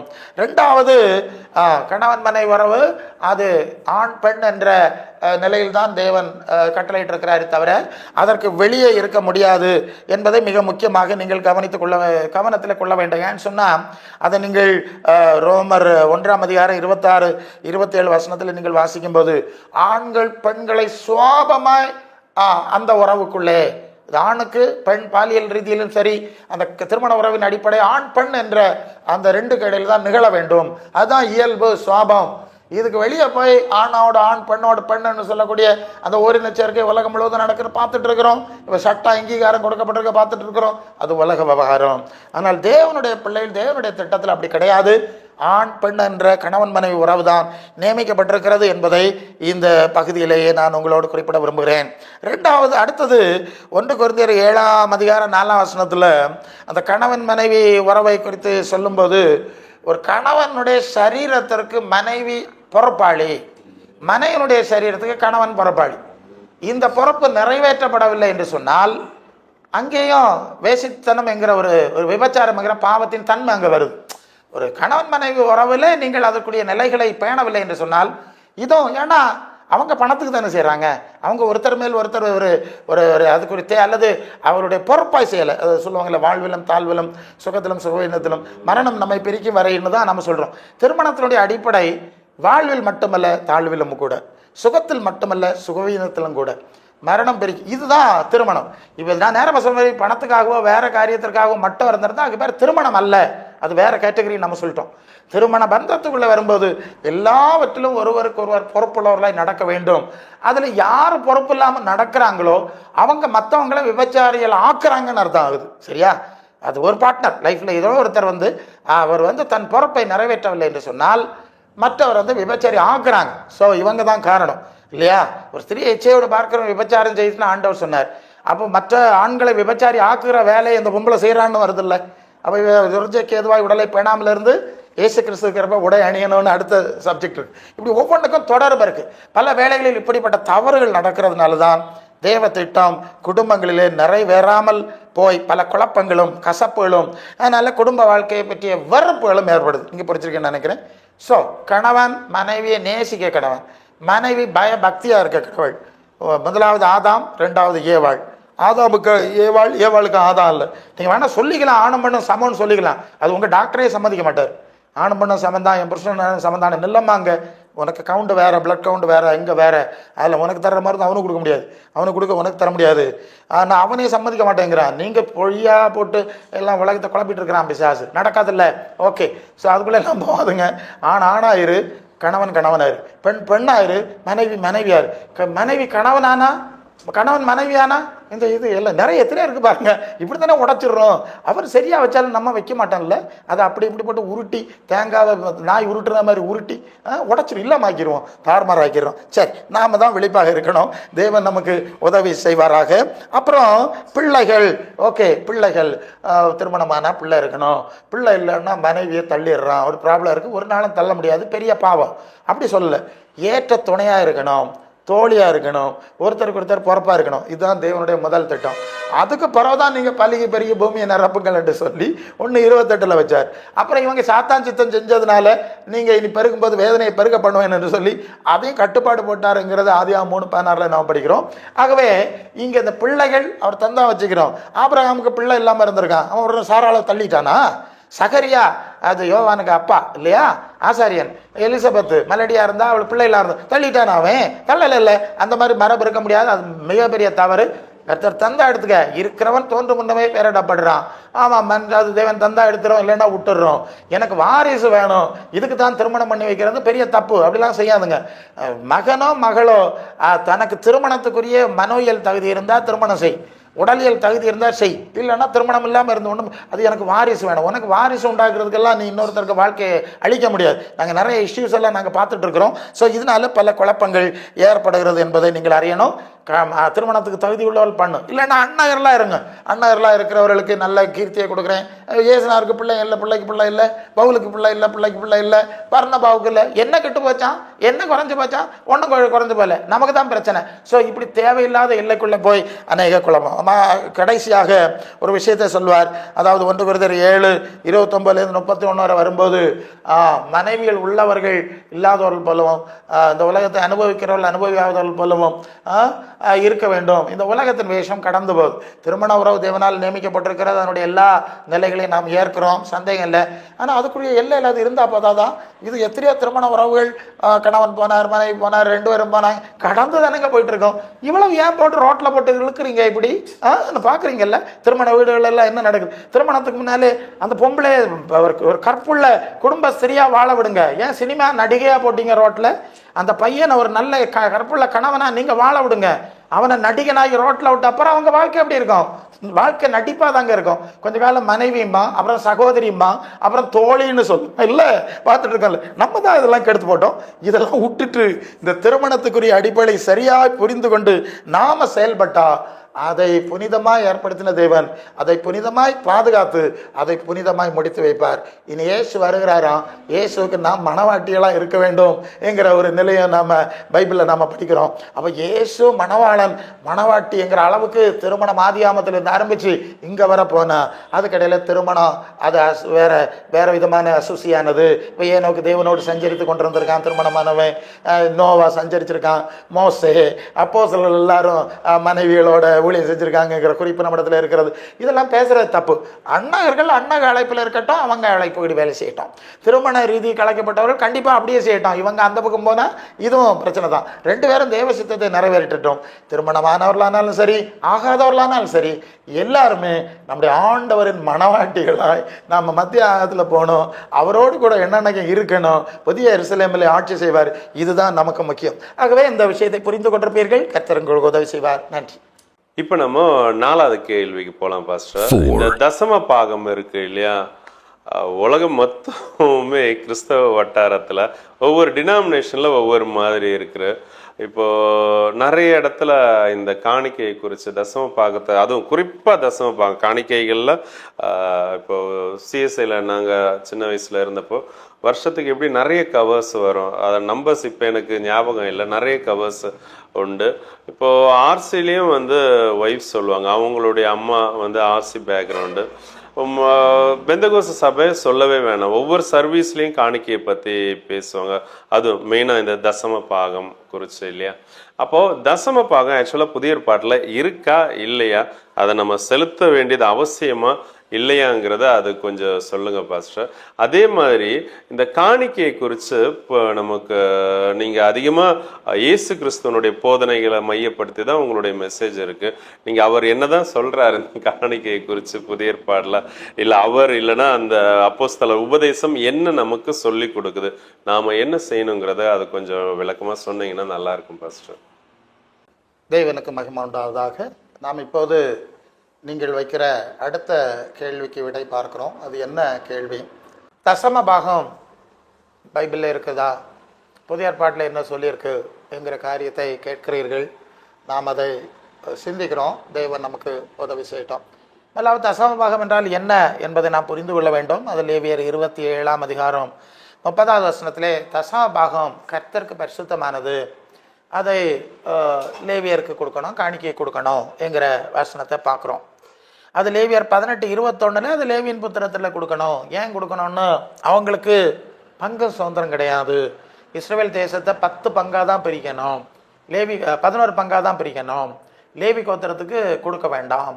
நான் உங்களுக்கு சுதந்திரம்னு சொல்லி ஒரு ஏற்பாட்டை செஞ்சுருக்கிறதா பைபிள் சொல்கிறதுனால, எனக்கு நல்ல கவனிங்க, கர்த்தருக்கு எதை எதை எந்த வடிவத்தில் எந்த ரீதியில் கொடுக்கணும்னு ஒருவர் தீர்மானிக்கிறாரோ அது எல்லாவற்றையும் கர்த்தருடைய ஊழியக்காரனாக நியமிக்கப்பட்டிருக்கிற ஆசரிப்பு கூடாரத்தில் வேலை செய்கிற லேவி கோத்திரத்தார் அல்லது லேவியர் இடத்துல தான் கொடுக்க வேண்டும் என்பதுதான் பழைய ஏற்பாட்டில் சொல்லப்பட்டிருக்கிறதான ஒரு காரியம். அது என்னாகும் 18:24 நம்ம வாசிக்கலாம். நீங்கள் வசனத்தை பார்த்துட்டிங்கன்னா இது உங்களுக்கு கன்ஃபார்ம் ஆயிரும். இதுதான் அடிப்படையில் சொல்லப்பட்டிருக்கிற காரியம். யாத்திராம 25:2 நீ காணிக்கையை கொண்டு வர சொல்லு. ஆமாம், எல்லார்கிட்டையும் காணிக்கையை கொண்டு வர சொல்லு என்று சொல்லுகிற ஒரு காரியத்தை பார்க்குறோம். எதுக்குன்னா ஆசரிப்பு கூடாரத்தில் இருக்கிற காரியங்கள் எல்லாம் செய்யணும் இல்லையா, அந்த இறைப்பணி செய்கிறவருடைய காரியங்கள் எல்லாம் அங்கே நிறைவேற்றப்படணும் இல்லையா, அதுக்காக வேண்டி நீ காணிக்கையை கொண்டு வர சொல்லுங்கிறதான காரியம் சொல்லப்பட்டிருக்கிறது. மல்கியா 3ஆம் அதிகாரம் 10ஆம் வசனத்தில் என் ஆலயத்தில் ஆகாரம் உண்டாயிருக்கும்படி தசமபாகங்களை கொண்டு வாங்க, அப்போ இடங்கொள்ளாமல் போக மட்டும் நான் அவங்களை ஆசீர்வதிப்பேன் என்று சொல்கிற வார்த்தை. இங்கே என்ன கவனிக்கிறோம்? ஆலயத்தில் சரீர பிரகாரமான ஆகாரம் உண்டாக வேண்டும், தேவனுடைய வார்த்தையாகிய ஆவிக்குரிய ஆகாரமும் உண்டாக வேண்டும். அது உண்டாகிறதுக்காக வேண்டி நீங்கள் தசமபாகம் காணிக்கலாம் இங்கே கொண்டு வந்து விடுங்கள், ஆலயத்தில் கொண்டு வாருங்க என்கிறது சொல்லப்பட்டிருக்கிற காரியம். கொஞ்சம் புரிஞ்சிட்டிங்க? அப்போ நியாயப்பிரமாணத்தில் சொல்லப்பட்டது அது தேவனுடைய கட்டளையாக இருந்தது, அது இறை பணிக்காக கொடுக்கப்பட வேண்டிய காரியமாக இருந்தது. அதை கொடுத்தா உங்களுக்கு நான் நன்மை செய்வேன்ங்கிற விஷயம் எல்லாம் பைபிள் நியாயப்பிரமாணம் பழைய ஏற்பாட்டில் இருக்கிறது உண்மை, அதை நாம் மறக்கப் போவதில்லை. இப்போ இயேசுவின் சுவிசேஷத்துக்குள்ளே வரும்போது இந்த தசமபாகம் காணிக்கையை பற்றிய நிலைப்பாடு என்ன என்பதுதான் நம்முடைய முக்கியமான சிந்தையாக இருக்கிறது. இப்போ லூக்கா 11ஆம் அதிகாரத்தில் 42ஆம் வசனத்தில் வேதபாரகரே பரிசேயரு உங்களுக்கு ஐயோ, நீங்கள் தசமபாகம் காணிக்கைலாம் ரொம்ப கரெக்டாக கொடுக்குறீங்க, ஆனால் விசேஷித்த நீதியும் இரக்கத்தையும் மற்ற காரியங்களையும் விட்டுடுறீங்க, விசுவாசத்தையும் அன்பையும் விட்டு விடுகிறீர்கள் அப்படின்னு சொல்லிட்டு அவைகளையும் செய்ய வேண்டுமே இவைகளையும் விடாதிருக்க வேண்டுமே என்ற வார்த்தை அதில் இருக்கு. ஆக தசமபாகம் கொடுப்பதை முழுமையாக நிறுத்தி விடுங்கள் என்று ஆண்டவர் இந்த பகுதியில் சொல்லலை. இது கவனிக்க வேண்டிய விஷயம். அதுவும் செய்யுங்க. அதுக்கு கூடுதலான இப்போ தசமபாகம் கொடுப்பேன், அடுத்த வீட்டுக்காரன் பட்டினியாக கிடக்கிறான் உதவி செய்ய மாட்டேன், எதிர் தெருவில் உள்ள ஒரு நிர்பந்த தேவையில் இருப்பேன் அவனுக்கு உதவ மாட்டேன், நான் எனக்கு சர்ச்சில் தான் தசமபாகம் கொடுப்பேன்னு சொல்லாத, அது அநாகரிகம். நீ அங்கே செய்யுங்க. பக்கத்தில் ஒரு சின்ன தேவையில் இருந்தால் அவன்கிட்ட முடிஞ்சதை செய்கிறதுல என்ன தப்பு, ஏன் செய்யப்படாது? புரிஞ்சிருக்கீங்கன்னு நினைக்கிறேன். நல்லது. ஆக தசமபாகம் கொடுப்பது தவறு என்றோ அதை நிறுத்தி விடுங்கள் என்றோ கொடுக்காமல் இருங்கள் என்று சொல்லாமல் அவைகளையும் செய்யுங்க, அவங்கள அதை விட விசேஷமான காரியத்தை செய்யுங்கள் என்பதை ஆண்டவர் குறிப்பிடுகிறார். மற்ற 5:20 வேதபாரகர் பரிசேயர் என்பவருடைய நீதியிலும் உங்கள் நீதி அதிகமாக இராவிட்டால் நீங்கள் தேவனுடைய ராஜ்யத்தில் பிரவேசிக்க மாட்டீர்கள். இப்போ வேதபாரகரெல்லாம் தசமபாகம் கொடுக்குறாங்கன்னா அதை விட அதிகமான அளவுக்கு நம்முடைய செயல்நிலை இருக்க வேண்டும் என்பதை இந்த வசனம் நமக்கு சுட்டி காட்டுவதை நீங்கள் எளிதாக புரிந்து கொள்வீர்கள். 2 கொரிந்தியர் 8ஆம் அதிகாரத்தில் முதல் 5 வசனத்தில் மக்கதோனியா நாட்டு சபையார் கொடிய தரித்திரமுடையவர்களாக இருந்தும் அவர்கள் உற்சாகமாய் கொடுத்தார்கள். தரித்திரத்தில் இருந்தாங்க, நாங்கள் நினச்சதை விட கூடுதல் கொடுத்தாங்க, திராணிக்கு மிஞ்சி கொடுத்தாங்க. இங்கே 10% தசம்னா 10% இல்லையா, 10ல் 1. இங்கே 10% கொடுத்தாங்கன்னு சொல்லலை, தரித்திரம் திராணிக்கு மிஞ்சி கொடுத்தார்கள். முதலாவது தங்களையே எங்களுக்கு கொடுத்துட்டாங்க, தங்களையே ஆண்டவருக்கும் ஊழியக்காரர்கள் கையில் ஒப்படைச்சிட்டாங்க. எல்லாம் நாங்கள் உம்முடையவர்கள் உம்முடைய அடிமைங்கிற மாதிரி கொடுத்துட்டாங்க. அதுக்கப்புறம் தங்களுக்குரிய எல்லாத்தையும் கொடுத்துட்டாங்க. முடிஞ்சு போச்சுல்ல, தங்களையே கொடுத்துட்டாங்கன்னா அப்புறம் ரிமைனிங் என்ன இருக்க முடியும்? எல்லாவற்றையும் கொடுத்தார்கள் என்ற ஒரு செயல்நிலை இருந்திருப்பதை அந்த பகுதியிலே நாம் பார்க்கிறோம். இவ்விதமாக நீங்கள் மார்க் 12, 42, 43 ஒரு விதவை 2 காசு தான் போடுறா, அது எல்லாரையும் விட அதிகமாய் போட்டாள், தசம் இல்லை, தனக்கு உண்டான எல்லாத்தையும் போட்டுட்டா. அது ஆண்டவர் விசேஷமாய் சுட்டி காட்டுகிறத அந்த பகுதியில் பார்க்குறோம். நீங்கள் லூக்காஸ் விசேஷத்திலே அப்போஸ்தலர் 2ஆம் அதிகாரம் 44, 45 வசனத்தில் வரும்போது ஆதி திருச்சபையார் எல்லாத்தையும் விற்று வீடுகளோட நிலங்களை விற்று கொண்டாங்க வச்சுட்டாங்க, முழுசாக வச்சுட்டாங்க, தேவை உள்ளவர்களுக்கு பகிர்ந்து கொடுத்தாங்க. நம்புறது கஷ்டமாக இருக்குல்ல, அப்படிப்பட்ட ஒரு சூழ்நிலையும் இருந்திருக்கிறது. மற்ற 19:21 ஒரு ஐஸ்வர்யம் உள்ள வாலிபம் வர்றான். நித்திய ஜீவனுக்கு என்ன செய்யணும்? கட்டளைகளை நியாயப்பிரமாணம் கடைபிடி கிடைக்கும். அவன் என்ன குறை உண்டுன்னு கேட்குறான். ஆண்டவர் சொல்றார், நீ பூரண சர்க்குணராக இருக்க விரும்பினால் நீ பூரண அனுபவம் இருக்குப்பா. சிலவேல்னாக்கி உனக்கு நியாயப்பிரமாணத்தை சொல்ல அனுபவம் இருக்கு, அது ஒன்று. பூரணா விரும்பினா உனக்கு உள்ளதெல்லாம் விட்டு தரித்திருக்கு கூட சிலுவை எடுத்துட்டு எம்பினாலவா நம்ம பூரண அனுபவத்துக்கு போவனு கூப்பிடுறாரு. என்ன பார்க்குறீங்க? சசவம் கொடுத்துற சரியா செய்கிறவன்ட்ட இல்லை, நீ எல்லாத்தையும் குடிச்சு வந்தால் இன்னும் மேலான அனுபவம் இருக்கிறது என்று அழைக்கிற ஒரு காரியத்தை அந்த பகுதியில் நான் பார்க்குறோம். மற்ற 19:27 பேதுரு சொல்றாரு, எல்லாத்தையும் விட்டு உம்மை பின்பற்றினோமே என்று சொல்றாங்க. என்ன புரிஞ்சுங்க? தசமபாகம் காணிக்கைங்கிறது நியாயப்பிரமாணம். அதை விட கூடுதலாக நாம் செயல்படணுங்கிறது இயேசுவின் பிரமாணங்க. நமக்கு உள்ளதெல்லாம் நம்மையும், ஏன்னா இங்கே ஒன்றுமே நமக்கு சொந்தம் இல்லை, எல்லாமே ஆண்டவருக்கு தான் சொந்தம். அப்போ அதிகமாக செய்ய வேண்டும், செயல்படணும்னு தான் ஆண்டவர் சொன்னாரே தவிர தசம பாகம் கொடுக்கறது மட்டும் நிறுத்திடுங்கன்னு சொல்லலை. குறைஞ்சபட்சம் வேணால் நீங்கள் தசம்னு வச்சுக்கலாம். அதுக்கு கீழே போகிறது அது எனக்கு வசனத்தின்படி சரியாக தெரியல. அதுக்கு மேலே நீங்கள் செய்யணும். இது முதல் விஷயம். வசனத்தை தெளிவாக பார்த்துட்டோம், உங்களுக்கு தெளிவு உண்டாயிடுச்சு. இப்போ மற்ற 10:10 வேலையாள் கூலிக்கு பாத்திரனா இருக்கிறான்னு சொல்கிறார். எனக்கு வேலையாக ஒருத்தன் போனால் அவனுக்கு கூலி இருக்குது, கூலி கொடுக்கணும் அப்படின்னு ஆண்டவர் சொல்கிறார்.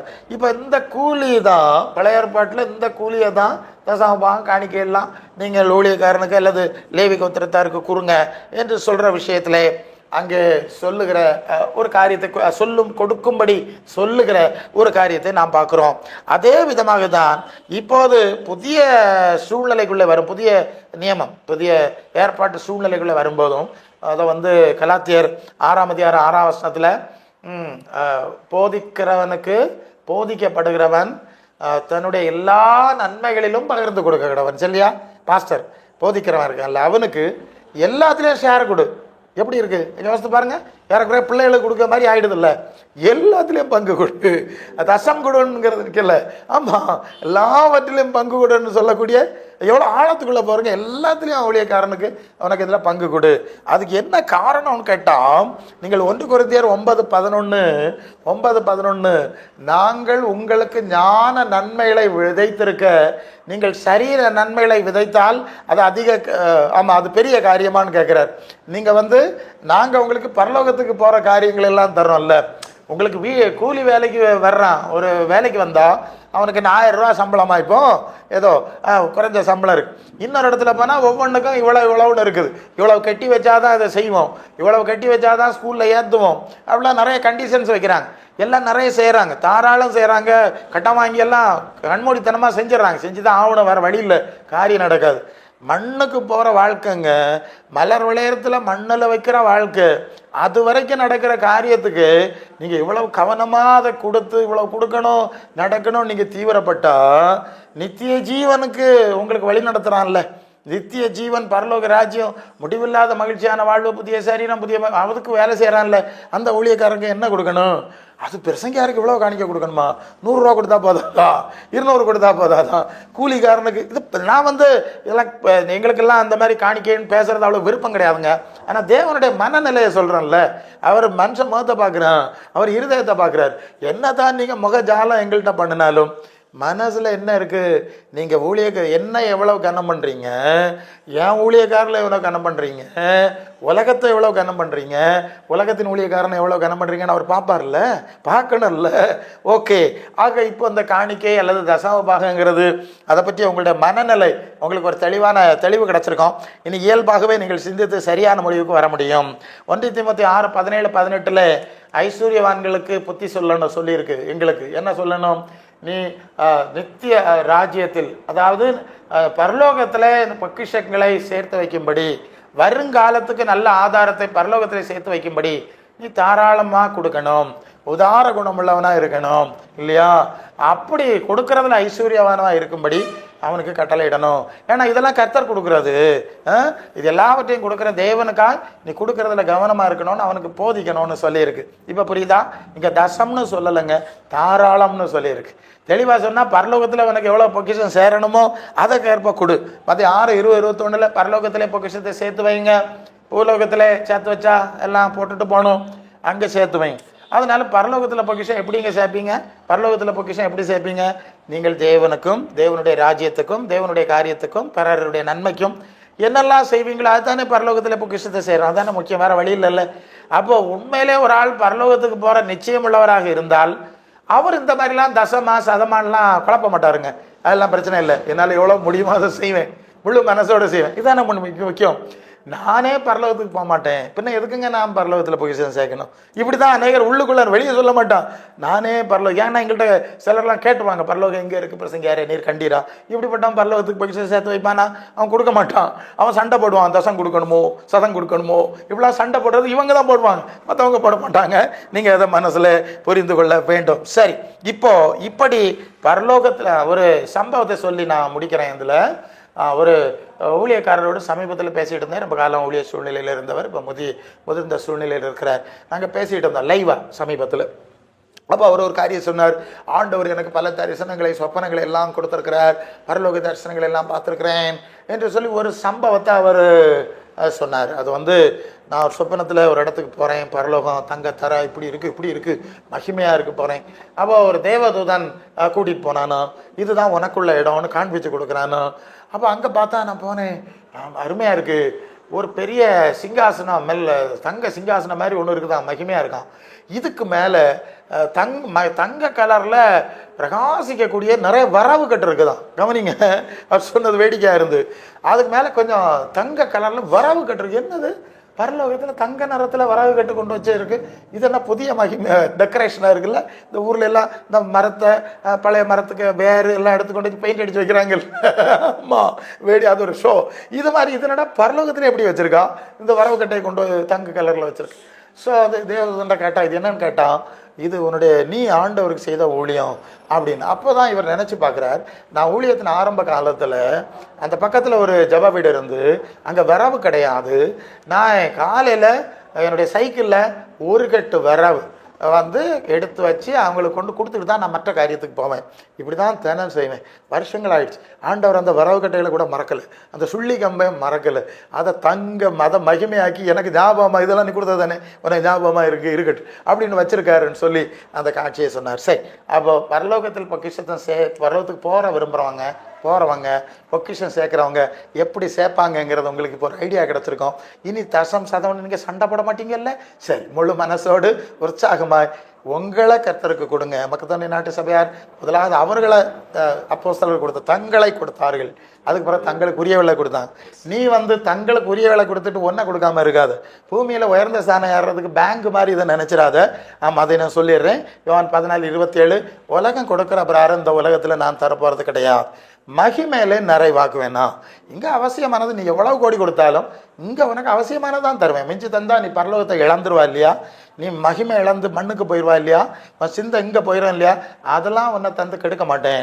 நான் மகிமையானதை தருவேன், சரியாக தருவேன், இங்கே அளவானதை தகுதியானதை தருவேன், உன்னை நித்தியத்தை இழக்கிறத தரமாட்டேன் என்று அருமையாக சொல்கிறதுனால இன்னைக்கு காணிக்கை பெற்று குழம்பாதுங்க. கர்த்தர் உங்களை ஆசீர்வதிப்பாராக. ஆமாம், ரொம்ப அருமையா சொன்னீங்க பாஸ்டர். இப்போ நம்ம கடைசி கேள்விக்கு வந்திருக்கிறோம்.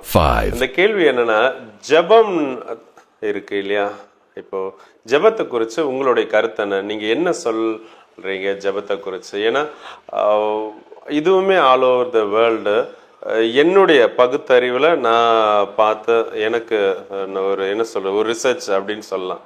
அதன்படி பார்க்கும்போது 65% கிறிஸ்தவ சபைகளில் இன்க்ளூடிங் ஆர்சி சிஎஸ்ஐ எல்லாத்துலேயும் சேர்த்து ஜெபத்துக்கு 65% சபைகள் ஜெபத்தை மையப்படுத்தி இருக்கு. 30% சபைகள் விசுவாசத்தை மையப்படுத்தி இருக்கு. 5% சபைகள் கீழ்ப்படுகிறத போதிக்குது. நீங்க கீழ்ப்படின ஆண்டவருடைய வார்த்தைக்கு அப்படின்னு சொல்லிட்டு, இப்போ மேக்சிமம் சபைகள் அந்த ஜெபத்தை ஃபோக்கஸ் பண்ணுது. ஜெபந்தான் எல்லாம் ஜெபந்தான் ஜெயம், இந்த மாதிரிலாம் இருக்கு. ஜெபத்தை மட்டும் அதிக ஃபோக்கஸ் பண்றாங்களே, அதனால தான் இந்த கேள்வி. நீங்க ஜெபத்தை குறித்து என்ன நினைக்கிறீங்க? இப்ப இருக்கிற ஜெபம் சரியா, இல்ல சரியான ஜெபத்தை ஏறெடுக்கணும்னா எப்படி ஏறெடுக்கணும், கொஞ்சம் நீங்க சொல்லி கொடுத்தா எங்க எல்லாருக்கும் யூஸ்ஃபுல்லா இருக்கும் பாஸ்டர். தேவனுக்கு மகிமை உண்டாவதாக. இப்போ நீங்க என்ன கேட்குறீங்கன்னா, ஜெபம்னா என்ன? எல்லா இடத்துலையும் ஜெபம்னு சொல்கிறாங்கல்ல, இதுக்கும் வேதாகம ஜெபத்துக்கும் சம்பந்தம் இருக்கிறதா?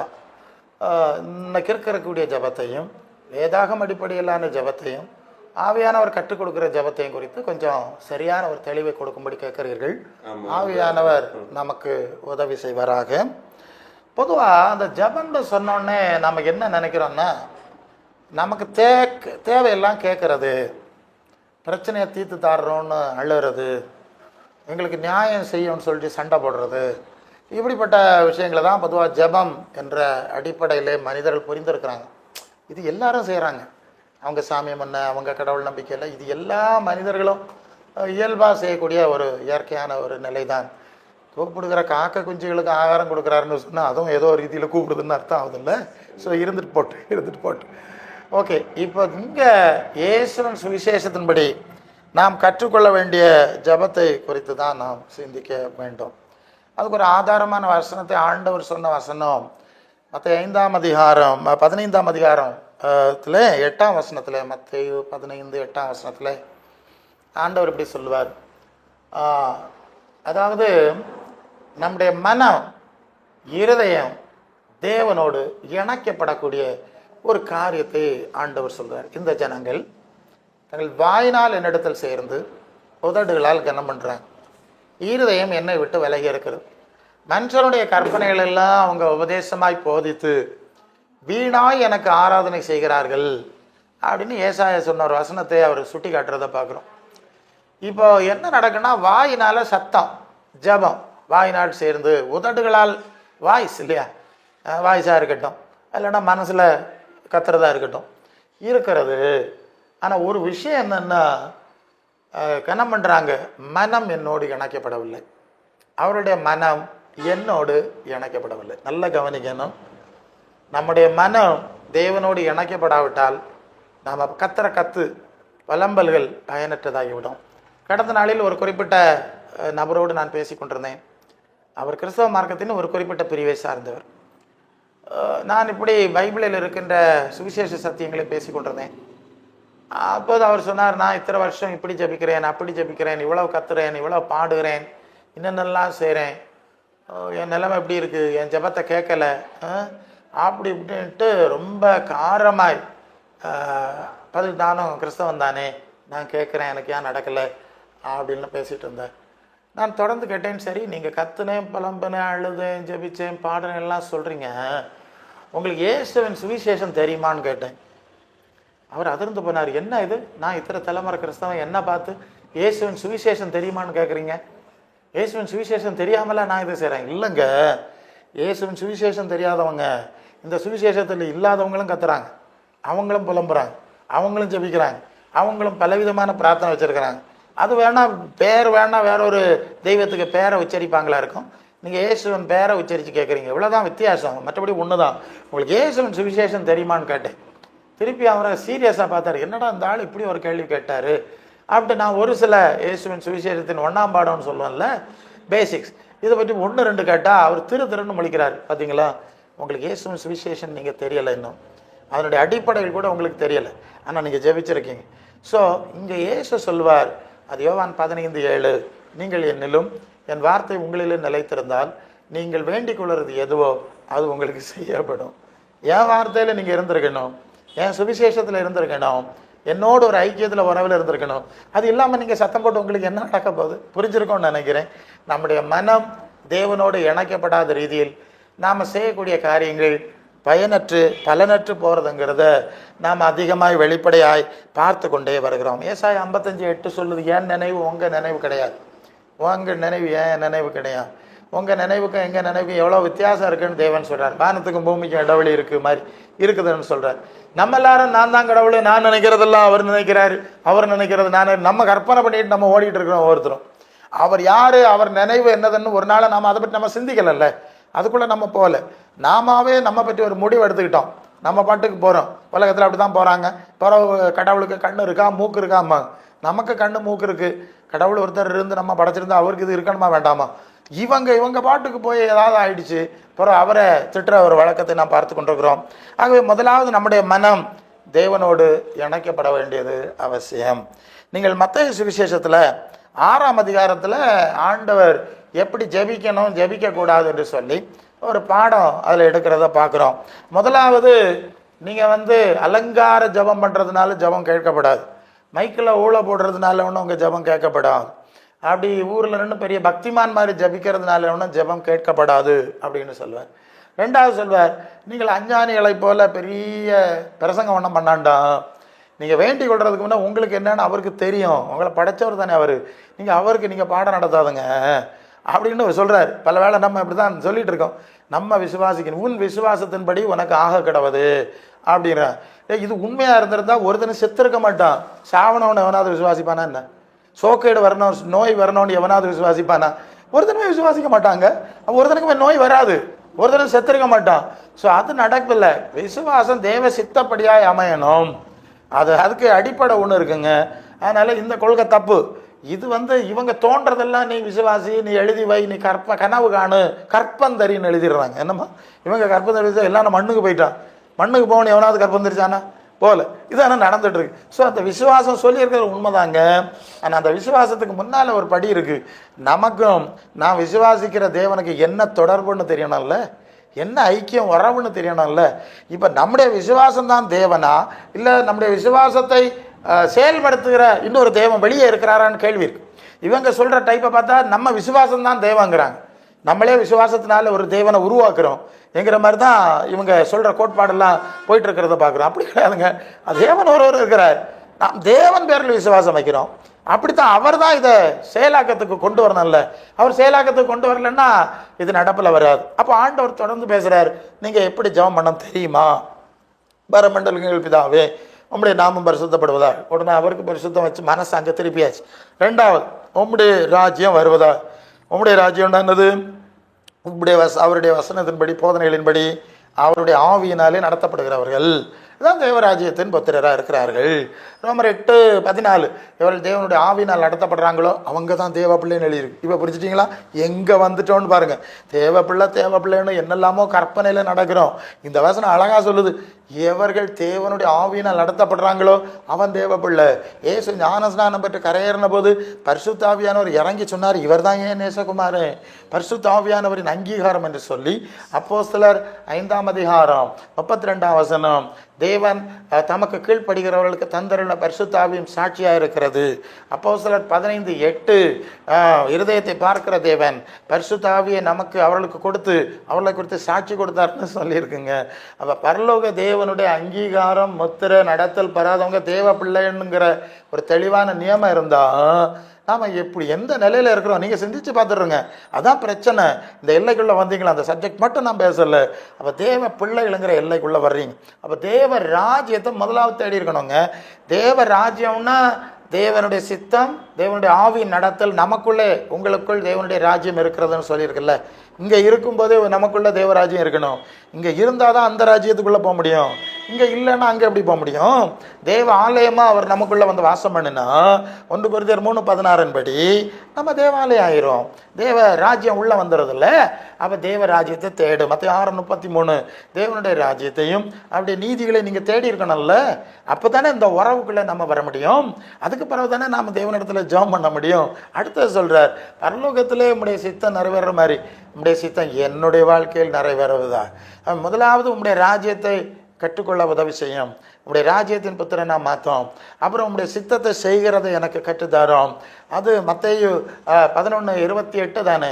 வருத்தப்பட்டு பாரம் சுமக்கிறவர்களே எல்லாரும் என்னிடத்துல பாருங்க, நான் உங்களுக்கு இளைப்பாறுதல் தருவேன். சாந்தம் மனத்தாழ்மையாக இருக்கிறேன்.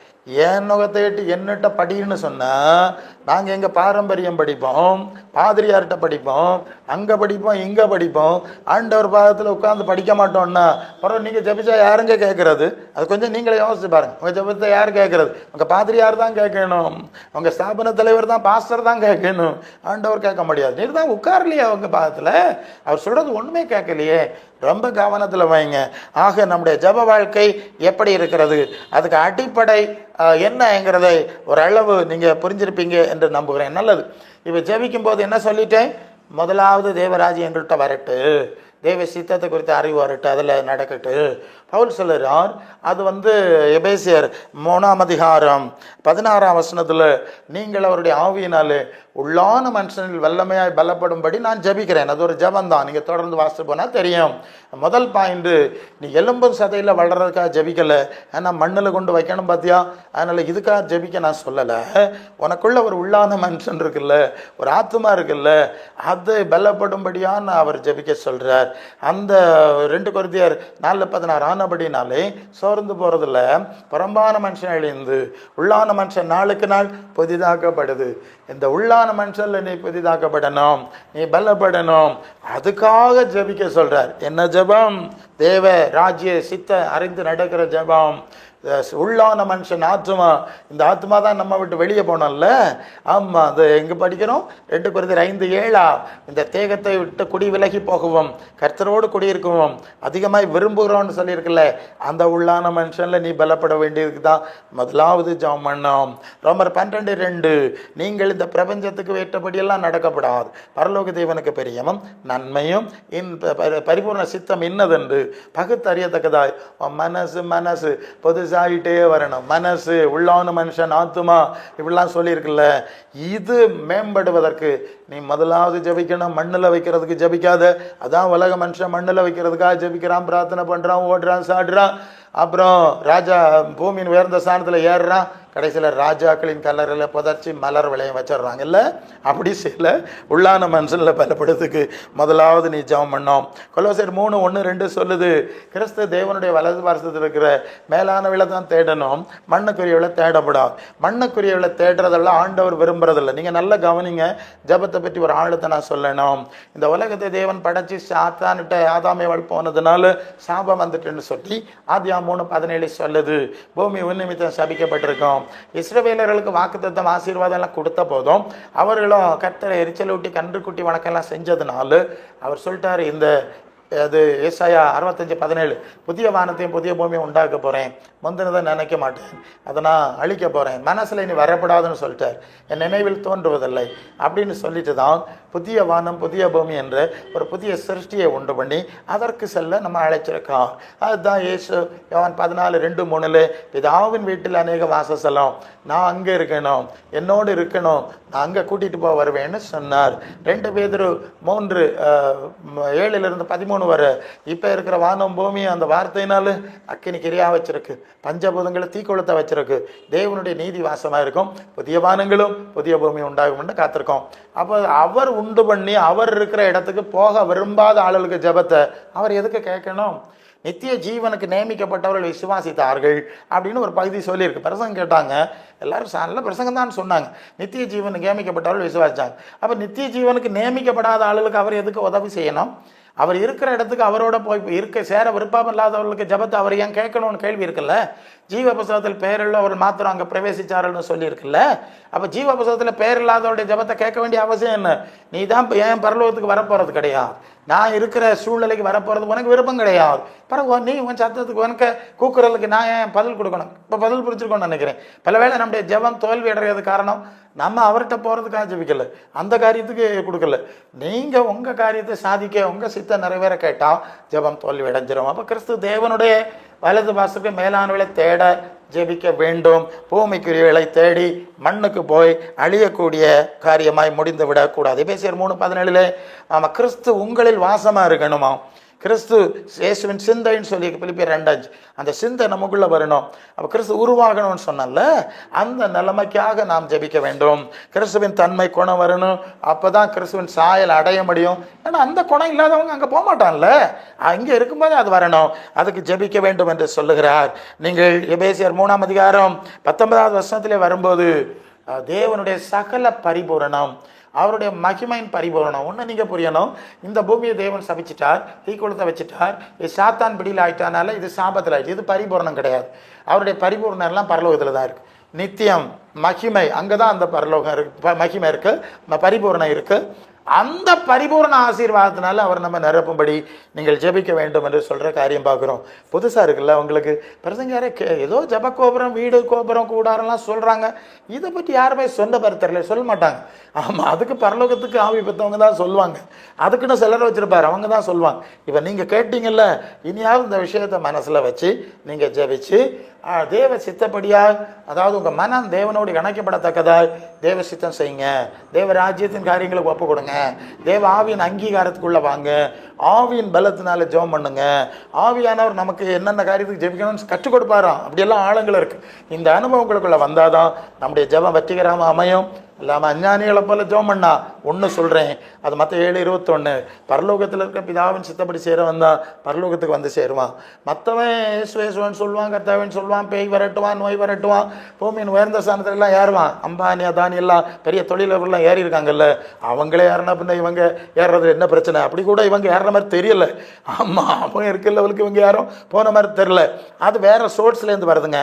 லூக்கா 4:5 சொன்ன மாதிரி உலகம் எனக்கு ஒப்புவிக்கப்பட்டிருக்கிறது, எனக்கு இஷ்டமானவனுக்கு நான் கொடுத்துருக்கேன்ல. இப்போ புரிஞ்சிருக்கணும்னு நினைக்கிறேன். அப்போ அவனுக்கு பின்னால் போனால் அந்த காரியம் கிடைக்கும். ஆனால் பரலோகத்துக்கு போக முடியாது. பரலோகத்துக்கு போனோம்னா இந்த அடிப்படைக்கு வரணும். யோவான் 14:27 சொல்லுவார், உலகம் கொடுக்குற பிரகாரம் நான் தரமாட்டேன். நான் உங்களுக்கு வேற ஒரு ஸ்தலம் ஆயத்தம் பண்ணி, புதிய சரீரம் ஆயத்தம் பண்ணி, மகிமையை ரெடி பண்ணிட்டு அங்கே நித்தியமாக இருக்க ஆயத்தம் பண்ணிட்டு இருந்தா நீர் அங்கே இருந்துக்கணும், நான் இங்கே இருந்துக்கிறேன், நான் இங்கே வரல, பூமியின் உயர்ந்த ஸ்தானத்துக்கு போகிறேன்னா உங்கள் ஜபத்தை எதுக்கு அவர் கேட்கணும்? தெளிவாக புரிஞ்சிருப்பீங்கன்னு நினைக்கிறேன். நல்லது, இனியாவது தேவ சித்தப்படி ஜபிக்க தேவன் நமக்கு உதவி செய்வாராக. ஆமேன். இப்போ நம்ம கடைசியா ஒரு போனஸ் கேள்வி கூட வந்து கேட்கலான் இருக்கோம். கண்டிப்பா உங்களுடைய உங்களுக்கு தேவன் கற்றுக் கொடுத்ததன் வழியா சொன்ன 5 கேள்விக்கு உண்டான பதிலும் எல்லாருக்கும் பிரயோஜனமா இருக்கும்னு நம்புறேன் பாஸ்டர். இப்போ இந்த கடைசி போனஸ் கொஸ்டின் என்னன்னா, இயேசு கிறிஸ்து இருந்த காலத்திலே கள்ள போதனைகள், கள்ள உபதேசங்கள், கள்ள தீர்க்கதரிசிகள், அந்தி கிறிஸ்து வரைக்கும் அநேக அந்தி கிறிஸ்துகள் இருக்காங்க, இந்த மாதிரி சொல்லியிருக்காரு இல்லை. இப்போ இந்த 21ஆம் நூற்றாண்டுல எந்த ஒரு கள்ள உபதேசம் அது ரொம்ப பரவலா இருக்கு, அதை கொஞ்சம் நீங்க விழிப்புணர்வு செய்ய வந்து இதுக்கு கொஞ்சம் அவேரா இருங்க அப்படின்னு சொல்லிட்டு நீங்க ஜனங்களுக்கு சொல்லணும்னா, எந்த ஒரு கள்ள உபதேசத்தை, எந்த ஒரு உபதேசம் வந்து அது கள்ளமா இருக்கு, தவறா இருக்கு, தீமையா இருக்கு, வசனத்துக்கு அப்பாற்பட்டு இருக்குன்னு சொல்லிட்டு நீங்க சொல்றத நீங்க கொஞ்சம் சொல்லி கொடுங்க பாஸ்டர். சரி, நன்றி. இப்போ அடுத்து நீங்கள் என்ன அறிய விரும்புகிறீங்கன்னா, இயேசுநாதர் காலத்தில் கள்ளத்தனமாய் செயல்பட்டவங்க இருந்தாங்க, அல்லது ஆதி திருச்சபையின் காலத்தில் இருந்தாங்க. கள்ள தீர்க்கதரிசிகள் இருந்தார்கள், கள்ள போதகர்கள் இருந்தார்கள், வேத புரட்டுக்கள் எல்லாம் கொண்டு வருவாங்கலாம். நமக்கு நிறைய வசனம் எல்லாம் இருக்குது. ஸோ இது ஆதி காலம். இப்போ 2000 வருஷம் சுமார் கடந்து வந்துட்டோம். ஒரு கடைசி காலம் சொல்லக்கூடிய இப்போ ஒரு சூழல் இருக்குது. இந்த சூழலுக்கும் வசனம் என்றைக்குமே பொருத்தமானது தான். அப்போ இன்றைக்கும் கள்ள தீர்க்கதரிசிகள் இருப்பார்கள்னு ஏற்கனவே ப்ராஃபஸியாக சொல்லிட்டாங்க. அந்த காலத்தில் நிறைய இருப்பாங்க, இயேசுநாதர் வருகையின் காலத்தில் இருப்பாங்க. ஸோ கள்ள தீர்க்கதரிசி, இப்போ யார் கள்ள தீர்க்கதரிசி யார் நல்ல தீர்க்கதரிசிங்கிறதெல்லாம் நம்ம கொஞ்சம் ஐடென்டிஃபை பண்ண வேண்டிய சில நிர்பந்தமான சூழ்நிலை நமக்கு இருக்குது. ஸோ இதில் எது கள்ள போதனை இல்லையா, எது கள்ள போதனைன்னு தெரிஞ்சால் அவன் எவன் சொன்னாலும் நம்ம அதை புரிஞ்சுக்குவோம். அதான் நமக்கு உண்மை. அப்போ கள்ள போதனைகளை ஐடென்டிஃபை பண்ணது எப்படிங்கிறது தான் உங்களுடைய கேள்வியுடைய தன்மை. Okay, how can we sort out அதை கள்ள போதனையை புரிந்து கொள்வது எப்படி, அதை பிரித்து பார்ப்பது எப்படி, அதுக்குலேருந்து சிக்கிக் கொள்ளாமல் இருப்பது எப்படியெல்லாம் இந்த லைனில் வருது. ஸோ இதுதான் ரொம்ப முக்கியமான ஒரு காரியம். சில காரியங்களை பார்க்கணும். முதலாவது விஷயம், இயேசு கொடுத்த வாக்குறுதியையும் சாத்தான் கொடுத்த வாக்குறுதியையும் இப்போ சிந்திக்க போகிறோம். ஏசு சொல்கிறாரு, அது யோவான் 10:27-28, என் நாடுகள் என் சத்தத்துக்கு செவி கொடுக்கிறது, எனக்கு பின் செல்கிறது, அவைகளை தான் அறிஞ்சிருக்கேன், என் கையில் வச்சுருக்கேன், கிட்ட போவாது, நான் அவர்களுக்கு நித்திய ஜீவனை கொடுக்குறேன். அப்போ இயேசு கொடுக்குற வார்த்தை நித்திய ஜீவனை கொடுக்குறேன். மற்ற 4:17 முதல் பிரசங்கம் பரலோக ராஜ்யம். சரியா? சரி, அப்போ பரலோகத்தை கொடுக்குறேன், அந்த காரியங்கள் கொடுக்குறேன், நமக்கு வசனம் தெரியும். இப்போ பிசாசு கொடுக்குற வாக்குறுதி என்னங்கிறத லூக்கா 4:5 படிக்கிறோம். உலகம் முழுசும் எனக்கு ஒப்பு கொடுக்கப்பட்டிருக்கிறது, எனக்கு இஷ்டமானவனுக்கு நான் கொடுத்துருவேன். This the point here. ஒன்று, அதாவது எபேசியர் 2:7 உன்னதங்களில் அவரோடு கூட உட்காரவும் செய்தார் அப்படின்னு வாசிக்கிறோம். பாஸ்ட் டென்ஸ் தான். இந்த உலகத்தில் வாழும்போது நம்முடைய சரீரம் எங்கே இருக்குதான், மனசு பரலோகத்தில் இருக்குதான். அதான் பரலோகத்தில் விஷயம் சேர்த்து வைங்க, இருதயம் எங்கே இருக்குன்னு சொல்லியிருக்கல. சரி, உன்னதங்களிலே உட்காரும்படி செய்வேன், செய்வார், செய்திருக்கிறார் என்பது அது வெளிப்படுத்தல் 3:21, நான் ஜெயம் கொண்ட பிதாவாகிய தேவனுடைய வலது வாசல் வீட்டிருக்கிறது போல ஜெயங்கள் வரவனே அங்கே, நான் அங்கே இருக்கேன், இங்கே இல்லை, என்னுடைய ராஜ்யம் இந்த உலகத்துக்குரியதல்ல, 18:36 யோவான் சொல்லிட்டார்ல, நான் அங்கே இருக்கேன், நித்திய ராஜ்யம் அங்கே இருக்கிறது. இதுதான் இயேசு கொடுத்த வாக்குறுதி, சுவிசேஷத்தின் வாக்குறுதி. பிசாசு கொடுக்குற வாக்குறுதி என்னன்னா, இயேசுவிட்டே சொல்கிறான், இங்கே வா, நான் உலகத்தின் உயர்ந்த ஸ்தானங்களை உனக்கு கொடுக்குறேன். இப்போ பேசப்படுகிற ஒரு செய்தி என்னன்னா, இயேசுவை விசுவாசிச்சா நீ எல்லா ஜாதிகளோட மேன்மையாக இருப்ப. நான் சொல்லிட்டேன் ஏற்கனவே, எல்லா ஜாதிகளோட கிறிஸ்தவங்க மேலே இருக்காங்களா, மற்றவங்க இருக்கிறாங்கன்னு நீங்கள் கொஞ்சம் கண்ணை சுற்றி கொஞ்சம் உருட்டுங்க, வெளியோடி உருட்டிப்பாங்க.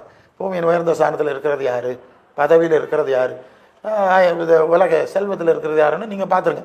நம்ம ஆள் என்னதான் படம் காட்டினாலும் எவ்வளோ இருக்கிறாங்கன்னு ஒரு கம்பேரிசன் நீங்கள் பார்த்துருங்க. சரி, ஸோ இங்கே இப்படி ஒரு செய்தி இப்போ பேசப்படுது.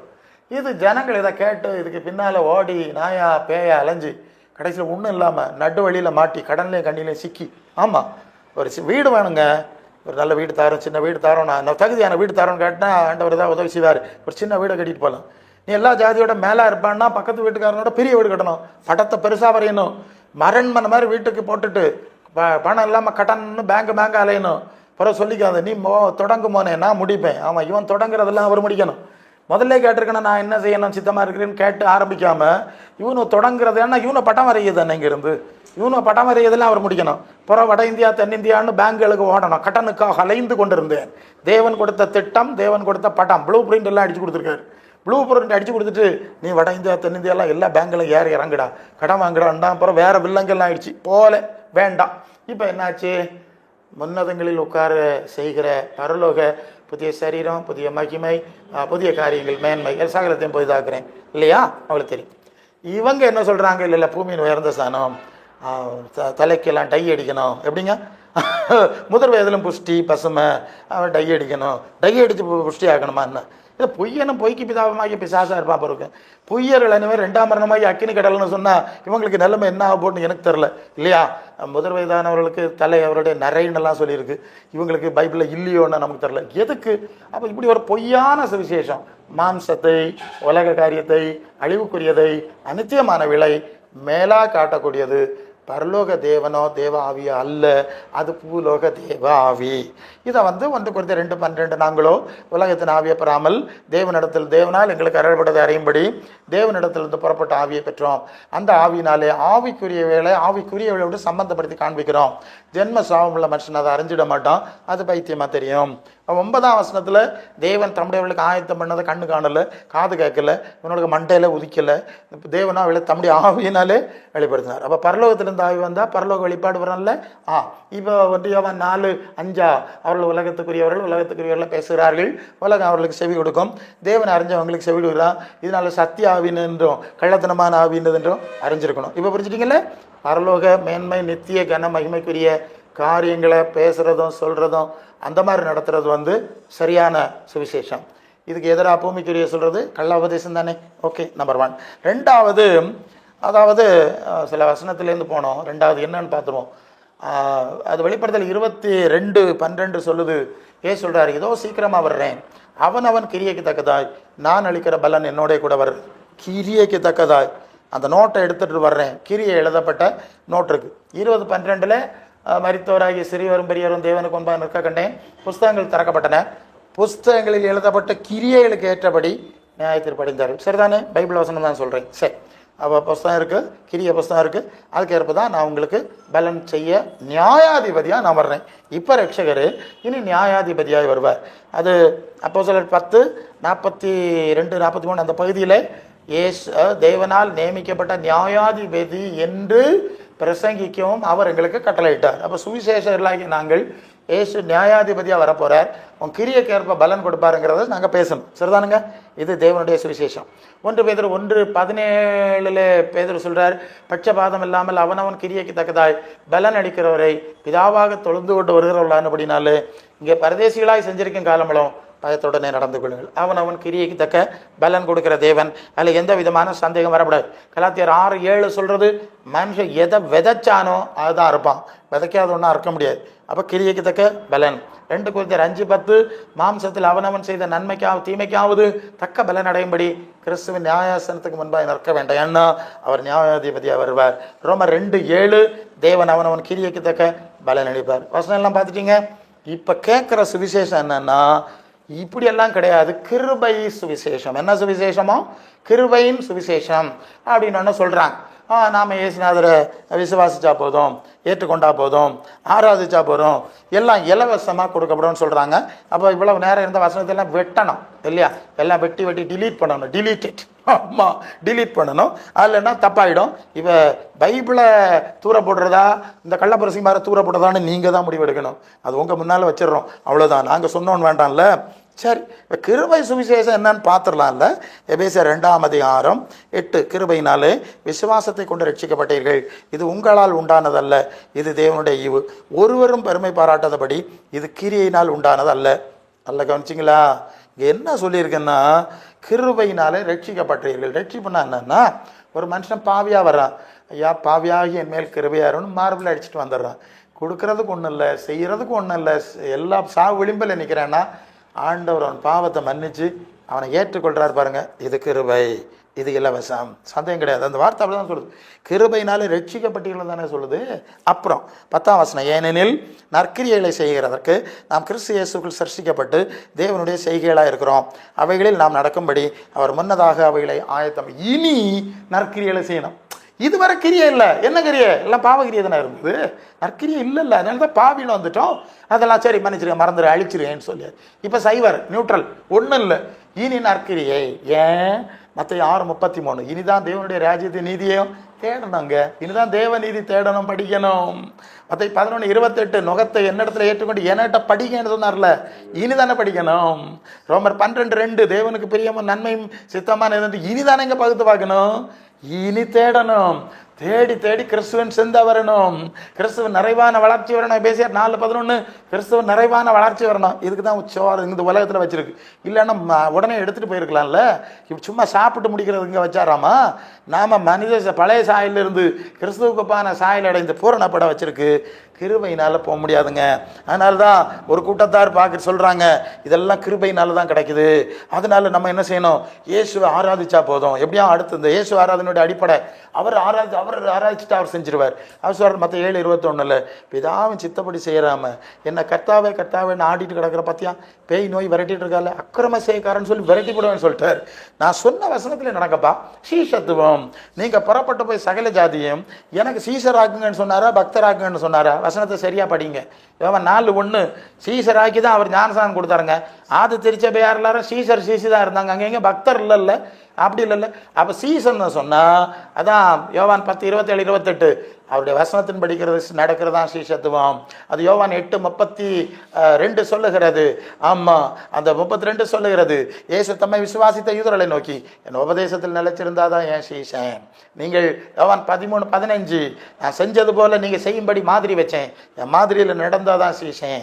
அப்போ சொல்ல 1 பேர் 2:21 அவருடைய அடிச்சுவடுகளில் நடந்து வரும்படி மாதிரி வச்சுட்டு போயிருக்கார்.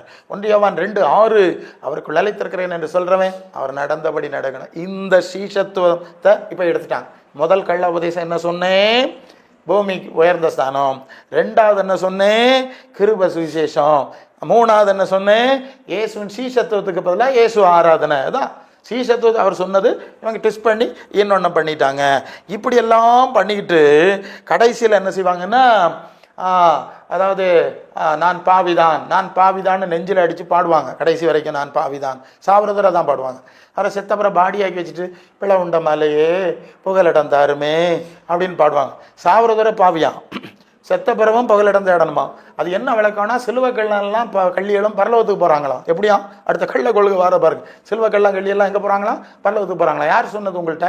1 பேதுரு 3:18 வசனத்தில் இயேசு அன்று மரித்து காவலில் உள்ள ஆவிகளை பேச போனார்னு சொல்லி நோவா காலத்தில் செத்து போன ஆவிகிட்ட போனார். அன்னைக்கு அங்கே போனால் இந்த கள்ளனா அங்கே தானே போயிருக்கணும். இயேசுவே பரலோகத்துக்கு போகல, அப்புறம் எப்படி வேணா பரலோகத்துக்கு கூட்டிகிட்டு போக முடியும்? இன்று என்னுடன் இருப்பான்னு அங்கே தான் காவலில் உள்ள ஆவி இருக்கிற இடத்துக்கு தான் போகணும், வேற இடத்துக்கு போக முடியாது. இது முதல் தப்பு. 2வது கத்தோலிக்க பிரிவு நண்பர்கள் என்ன செய்வாங்க? பாவிதான், பாவிகளுக்கா எங்களுக்கா மரண நேரத்தில் வேண்டிக் கொள்ளும். அப்போ இவங்க என்ன சொல்கிறாங்கன்னா, பரலோகம்னா கள்ளமார்கள் எழுகிற ராஜ்யம்னு முடிக்கிறாங்க. எங்கேயாவது இருக்கா அப்படி? நீதிமான்கள் இது மத்தேயு 13:48 நீதிமான்கள் பிதாவின் ராஜ்யத்திலே சூரியனை போல பிரகாசிப்பார்கள். ஆமாம். கொலோசியர் 1:12-13 ஒளியில் உள்ள பரிசுத்தவான்களுடைய சுதந்திரத்தில் பங்கடையும்படி தகுதி உள்ளவர் ஆக்கினவர். அப்போ ஒளியிலுடைய பரிசுத்தவானுடைய ராஜ்யம் அப்படின்னு சொல்லுது. எவ்வளோ ஃப்ராடுன்னு இருக்குல்ல. இதெல்லாம் செஞ்சுட்டு ஆள் செத்து போனால் விண்ணக வாழ்வின் 14ஆம் நாள்னு வர பேனர் வச்சிடறாங்க. இவர் அங்கே சேட்டலைட் ஃபோனில் இது சொன்னார், 14 நாளாக இங்கே இருக்கேன், 3 வருஷமாக பரலோகத்தில் இருக்கு. பரலோகத்துக்கு ஏசுநாத தவிர ஒரு தினம் போகல. எந்த விண்ணகம் எங்கே இந்த ஆள் சர்ச்சுக்கே வந்தாரான்னு கூட தேடி தான் பார்க்கணும். இப்படியே மோசடி தானே இல்லைங்க.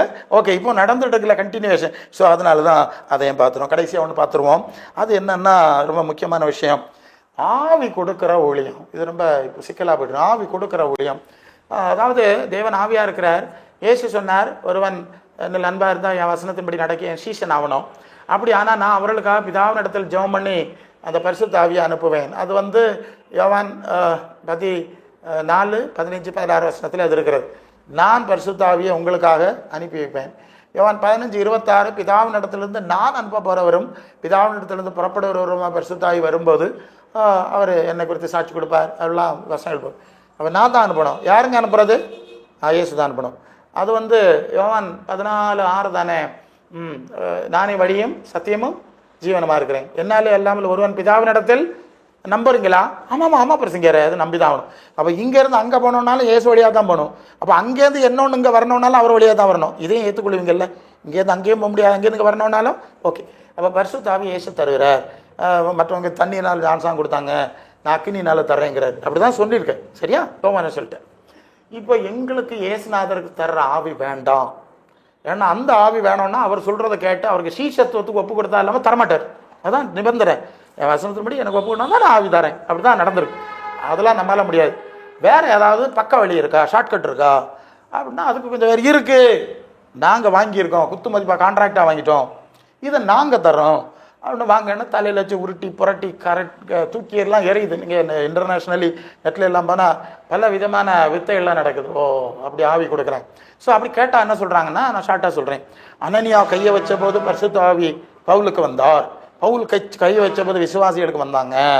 யோவானும் பேதுருவும் போய் ஜெபம் பண்ணி கையை வச்சவொன்னே என்னாச்சும் பரிசா அப்போ நாங்களும் அதே இதை கொண்டு வந்திருக்கோங்க.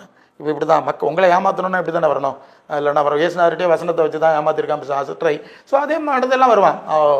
நாங்கள் யோவானுக்கு மர அவதாரமாக்கோம், பேதுருக்கு அப்படி இல்லையா, இப்படி இந்த ஆள் எல்லாம் அவன்கிட்ட அவர் வரம்பத்தவர்னு தலை கொடுக்கறதுக்கு வரிசையாட்டு காத்துக்கிட்டீங்க. நான் கேட்பேன், டேய் நான் சபையாருக்கு சொல்லுவேன், ஊழியக்காரர்களுக்கெல்லாம் சொல்கிறேன், நான் சொல்லுவேன் கொஞ்சம் ஸ்டாஃப் பாஸ் நில்லுங்க ஒரு காரியம். இந்த ஆள் நான் யோவானுக்கு மரபுறவிங்கிறான், பேதுருக்கு மரபுறவிங்கிறான், பவுலுக்கு மறு அவதாரங்கிறான். இந்த பேதுருவும் யோவானும் பவுலன்னு சொன்ன ஏதாவது உபதேசம் இந்த ஆளுக்கு வாழ்க்கையில் இருக்க பாருங்க. இயேசுநாதருக்கு உபதேசம் இருக்கான்னு பாருங்க. அவருக்குள்ள உபதேசம் இவருக்குள்ள இல்லை, அவருக்கு மாதிரி இவருக்குள்ள இல்லை. அவருக்கு பிரசங்கம் பரலோகம், இவங்க பிரசங்கம் பூலோகம். அப்போ இவன் உலகத்தின் ஆவி வச்சிருக்கிறான். அதான் ஆகாயத்து அதிகாரப்பூர்வ ஆவின்னு எபேசியர் 2:2 சொல்லுதுங்க. உலகத்தின் ஆவி பரலேன்னு 1 கொரிந்தியர் 2:12 படித்தான்ல, அவனுக்குள்ள ஒரு ஆவி இருக்கு. இது பூமியின் உயர்ந்த ஸ்தானம்னு பேசியிருப்பான். அப்படி இப்படி சொல்லி இந்த அவனுக்குள்ள இருக்குதான் உனக்கு தருவான். பரலோக ஆவி நீ பரலோகத்துக்கு போக முடியாது, அதுதான் பிரச்சனை. பரலோகத்துக்கு போக முடியாது. அவன் எங்கே போகிறானோ நீ அங்கே தான் போய்க்கிடணும். அதனால் தயவு செய்து இந்த கண்ணியில் வச்சுக்காது. இந்த கண்ணியில் கவனித்து பார்த்தா இவனும் ஒரு தினம் உருப்படாது. என்னத்துக்கு உனக்கு வம்பு? பேசாமல் இயேசுநாதருக்கு பாதத்தில் இருந்து அவர் தந்த ஆவியை வாங்கிட்டு அவருக்கு பின்னால் போய் அவர் இருக்கிற இடத்துக்கு போய் சேர்ந்துருக்கலாம் இல்லையா? ஏன் எப்படி போனோம்? ஜனங்கள் குழம்புறாங்க. தெரியல பாஸ்டர், கோபுரத்தை பார்த்தோம் பாஸ்டர், அற்புதங்களை பார்த்தோம் பாஸ்டர், ஒவ்வொரு ஆளில் உருளுதும் பொருளுதும் கையை காலை உதறதும் சத்தம் போடுறதும் நீ பரிசுத்தாவி நினைச்சிடக்கூடாது. பேய வந்தாலும் இதே சட்டையை கிழிச்சது, ஜன்னலை உடைச்சது, விலங்க உடைச்சது ஓடிட்டு நடக்கு. அதனால பரிசுத்தாவிங்கிறது வெறும் வல்லமைன்னு நீ நினைச்சிடக்கூடாது. பார்த்துக்க, பரிசுத்தாவி வந்தால் பரலோக சிந்தை வந்திருக்கணும், பரிசுத்தாவி வந்தால் கிறிஸ்துவின் சிந்தை வந்திருக்கணும், பரிசுத்தாவி வந்தால் ஆவியின் கனிகள்ங்கிற கனிகள் வந்திருக்கணும். இங்கே இயேசு ஆராதனை, இங்கே இயேசு ஆராதனை, 2 கூட்டத்தாரும் மாறி மாறி சண்டை போட்டு கேஸ் நடத்துறாங்க. நான் கேட்பேன், உங்க இயேசு ஆராதனை மன்றங்கள்ல இப்போ பேயாடா கூடி இருக்குன்னு கேட்பேன். இப்படி தானே கேட்கணும். நான் என்ன கொஞ்சம் காரோதம் பேசுறேன். இன்னைக்கு இருக்க சூழ்நிலை அப்படி. உங்க இதுல பேய் குடி இருக்குதா? நீங்க என்ன சொல்றீங்க? இது என்ன ஆவின்னு நீங்க சொல்லுவீங்க. கேட்கணுமா வேண்டாமா? நீங்க கை கால் உதற, அவங்களும் கை கால் உதறாங்க, 2 பேரும் கேஸ் நடத்துறீங்க, கோர்ட்டு கச்சேரின்னு நடக்கிறீங்க. இங்க ஒரு தனியா ஒரு கர்த்தருடைய பந்தி, இங்க ஒரு தனியா ஒரு கர்த்தருடைய பந்தி. இது என்ன நடக்குது? இது பேய், இது பிசாசு. ஏன்னா பரிசுத்த ஆவியினுடைய முதல் கனி அன்பு. அன்பு ஊற்றப்பட்டிருக்குன்னு சொல்லுங்க, தெளிக்கப்படலை, ஊற்றப்படுது.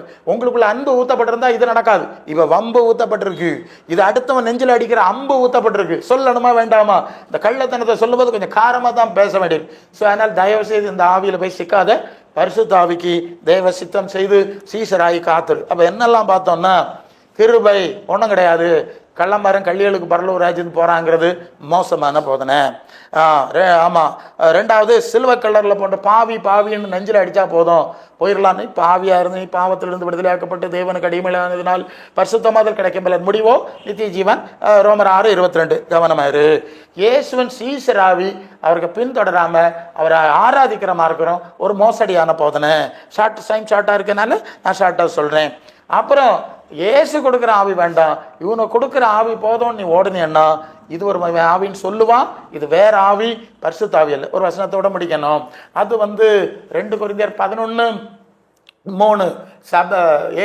சர்ப்பமானது ஏவாளை வஞ்சித்தது போல உங்கள் மனசு கிறிஸ்துவை பற்றிய உண்மையிலிருந்து கெடுக்குமோ என்று பயந்திருக்கிறேன். எப்படி எனில், நீங்கள் கேள்விப்படாத இன்னொரு இயேசு, இன்னொரு ஆவி, நாங்கள் பிரசங்கிக்காத இன்னொரு சுவிசேஷம் வந்தா நீங்கள் சகித்திருப்பீர்களே. நல்லா ஜாலரா அடிச்சுட்டு இருப்பீங்கல்ல, அப்படி சொன்னார்ல. இப்போ இன்னொரு சுவிசேஷம் வந்திருக்கு, அது பூலோக சுவிசேஷம். இன்னொரு இயேசு வந்திருக்கு, அவர் இந்த உலகத்தில் உள்ள நன்மைகள் மட்டும் செய்வார். எப்போ அதானே பேசுறாங்க, உனக்கு கண்ணீரை துடைப்பார், அதை துடைப்பார், பரலோகத்துக்கு கொண்டு போவார், அதுக்கு தகுதிப்படுத்த இருக்கிற சப்ஜெக்ட் கேட்க மாட்டீங்கல்ல, இப்படியே பாலிஷா போட்டு மண்ணில் வச்சுடுவாங்க. இது வேற ஒரு இயேசு சுவிசேஷம். அப்புறம் ஆவியை சொல்லிட்டு இது விசித்திரமான உலகத்தின் ஆவி, பரலோக ஆவியில். இப்படி தான் இந்த சூழ்நிலை இருக்குது. ஆகவே இந்த சூழ்நிலைக்குள் சிக்காம உங்களுக்கு ஒரு விழிப்புணர்வு தரணும், நீங்கள் ஆண்டவரோட நடக்கணும், அப்படி ராஜ்யத்துக்கு போனவன தான் இந்த செய்திகளை நீங்கள் கேட்கிறீர்கள். இந்த செய்திகள் மூலம் கர்த்தர் உங்களை ஆசீர்வதிப்பாராக. ஆமென், ஆமென், ஆமென். ஹல்லேலூயா. பாஸ்டர் அழகா நம்மளுடைய எல்லா கேள்விகளுக்கும் பாஸ்டர் கொடுத்த விடையின் வழியாக நம்ம வசனத்தில் இன்னும் கொஞ்சம் ஆழம் தெரிஞ்சுக்க ரொம்ப யூஸ்ஃபுல்லாக இருந்தது. நீங்கள் ஒருவேளை ஊழியத்துக்கு புதுசாக என்ட்ரு ஆனவங்களா இருந்தீங்கன்னா, இல்லை ஊழியத்தினுடைய பிகினிங் ஸ்டேஜில் இருந்தீங்கன்னா, இல்லை இந்த ப்ரோக்ராம் பார்த்து நீங்கள் பயன் பெற்றவங்க, அப்படி ஒரு பெரிய ஊழியராக இருந்தால் கூட நீங்கள் சொல்லுங்கள். நாங்கள் எங்களுடைய டிவி சேனலில் உங்கள்கிட்ட இதே 5 கேள்விகள் கேட்குறோம், அதுக்கு நீங்கள் பதில் அளிங்க, அதை நாங்கள் ஃப்ரீயாகவே டிவி சேனலில் நாங்கள் போடுறோம். இது 3வது பாகத்தில் இப்போ இருக்கும். ஆல்ரெடி 2 பாகம் முடிஞ்சிருக்கு. அதுலேயும் 5 செட்ஸ் ஆஃப் கொஸ்டின்ஸ் முன்னாடியே உங்களுக்கு கொடுப்போம். நீங்கள் அதுக்கு ஜெபத்தோட தேவனுடைய சமூகத்தில் காத்திருந்து நீங்கள் பதில் அளிக்கலாம். நீங்கள் தேவ ஆவியை பெற்ற பிலீவராக இருந்தால் கூட எனக்கு ஓகே தான். ஆமாம், உங்களுடைய வாஞ்சைக்கு ஏற்றபடி. ஏன்னா உங்களுக்கு ப்ராக்டிஸ் பண்ணுறதுக்கு உண்டான ஃபீல்டு எல்லா சபைகள்லையும் கிடைக்காது இல்லையா, மெசேஜ் பேசுகிறதுக்கு. அப்போது இதை நீங்கள் யூஸ் பண்ணிக்கலாம். இது ஒரு வாய்ப்பாக. அப்போ உங்கள் முகமும் மற்றவங்களுக்கு தெரியும், அதே மாதிரி உங்களுக்குள்ளே இருக்கிற தேவனும் மற்றவங்களுக்கு இது ஒரு ஊழிய அழைப்பாக கூட வச்சு நீங்கள் இதை பயன்படுத்தி கொள்ளலாம் அப்படின்னு சொல்கிறேன். கீழே இருக்க நம்பருக்கு நீங்கள் கால் பண்ணுங்கள். அதே மாதிரி இந்த நிகழ்ச்சியில் வர என்ன சொல்கிறது, ஒவ்வொரு ஊழியர்களுடைய அந்த பதிலுக்கும் இந்த காஸ்பல் டிவியோ நானும் பொறுப்பு கிடையாது. அவங்களுடைய அனுபவத்தில் இருந்து வசனத்தின்படி அவங்க கற்றுக்கொண்டதை தான் பகிர்ந்து கொள்கிறாங்க. அதான், அதுக்கும் எனக்கும் எந்த உடன்பாடு கிடையாது. நான் சொல்லி கொடுத்தா அவங்க பேசலை, அதனால தான் நான் நடுவில் இன்ட்ராக்ட் பண்ணாமல் அவங்களே அப்படியே ஃபுல்லாக பேசணும்னு சொல்கிறது. அதே மாதிரி தான் உங்களுக்குமே. தொடர்ந்து ஜெபிப்போம், கர்த்ததாமே உங்களை ஆசீர்வதிப்பாராக. உங்களுக்கு ஏதாச்சும் இதை இப்படி பண்ணலாம், இல்லை புதுசாக இந்த மாதிரி ப்ரோக்ராம் பண்ணலாம் அப்படின்ட்டு உங்களுடைய ஆலோசனைகள் ஏதாவது இருந்ததுன்னா அதுவும் இந்த நம்பருக்கு நீங்கள் கால் பண்ணுங்கள், மெசேஜ் பண்ணுங்கள், டெக்ஸ்ட் பண்ணுங்கள். ஆலோசனைகள் எப்போவுமே வரவேற்கப்படுது. அது தேவனிடத்துல இருந்து வந்ததாக இருந்தேன். Okay, thank you. God bless you.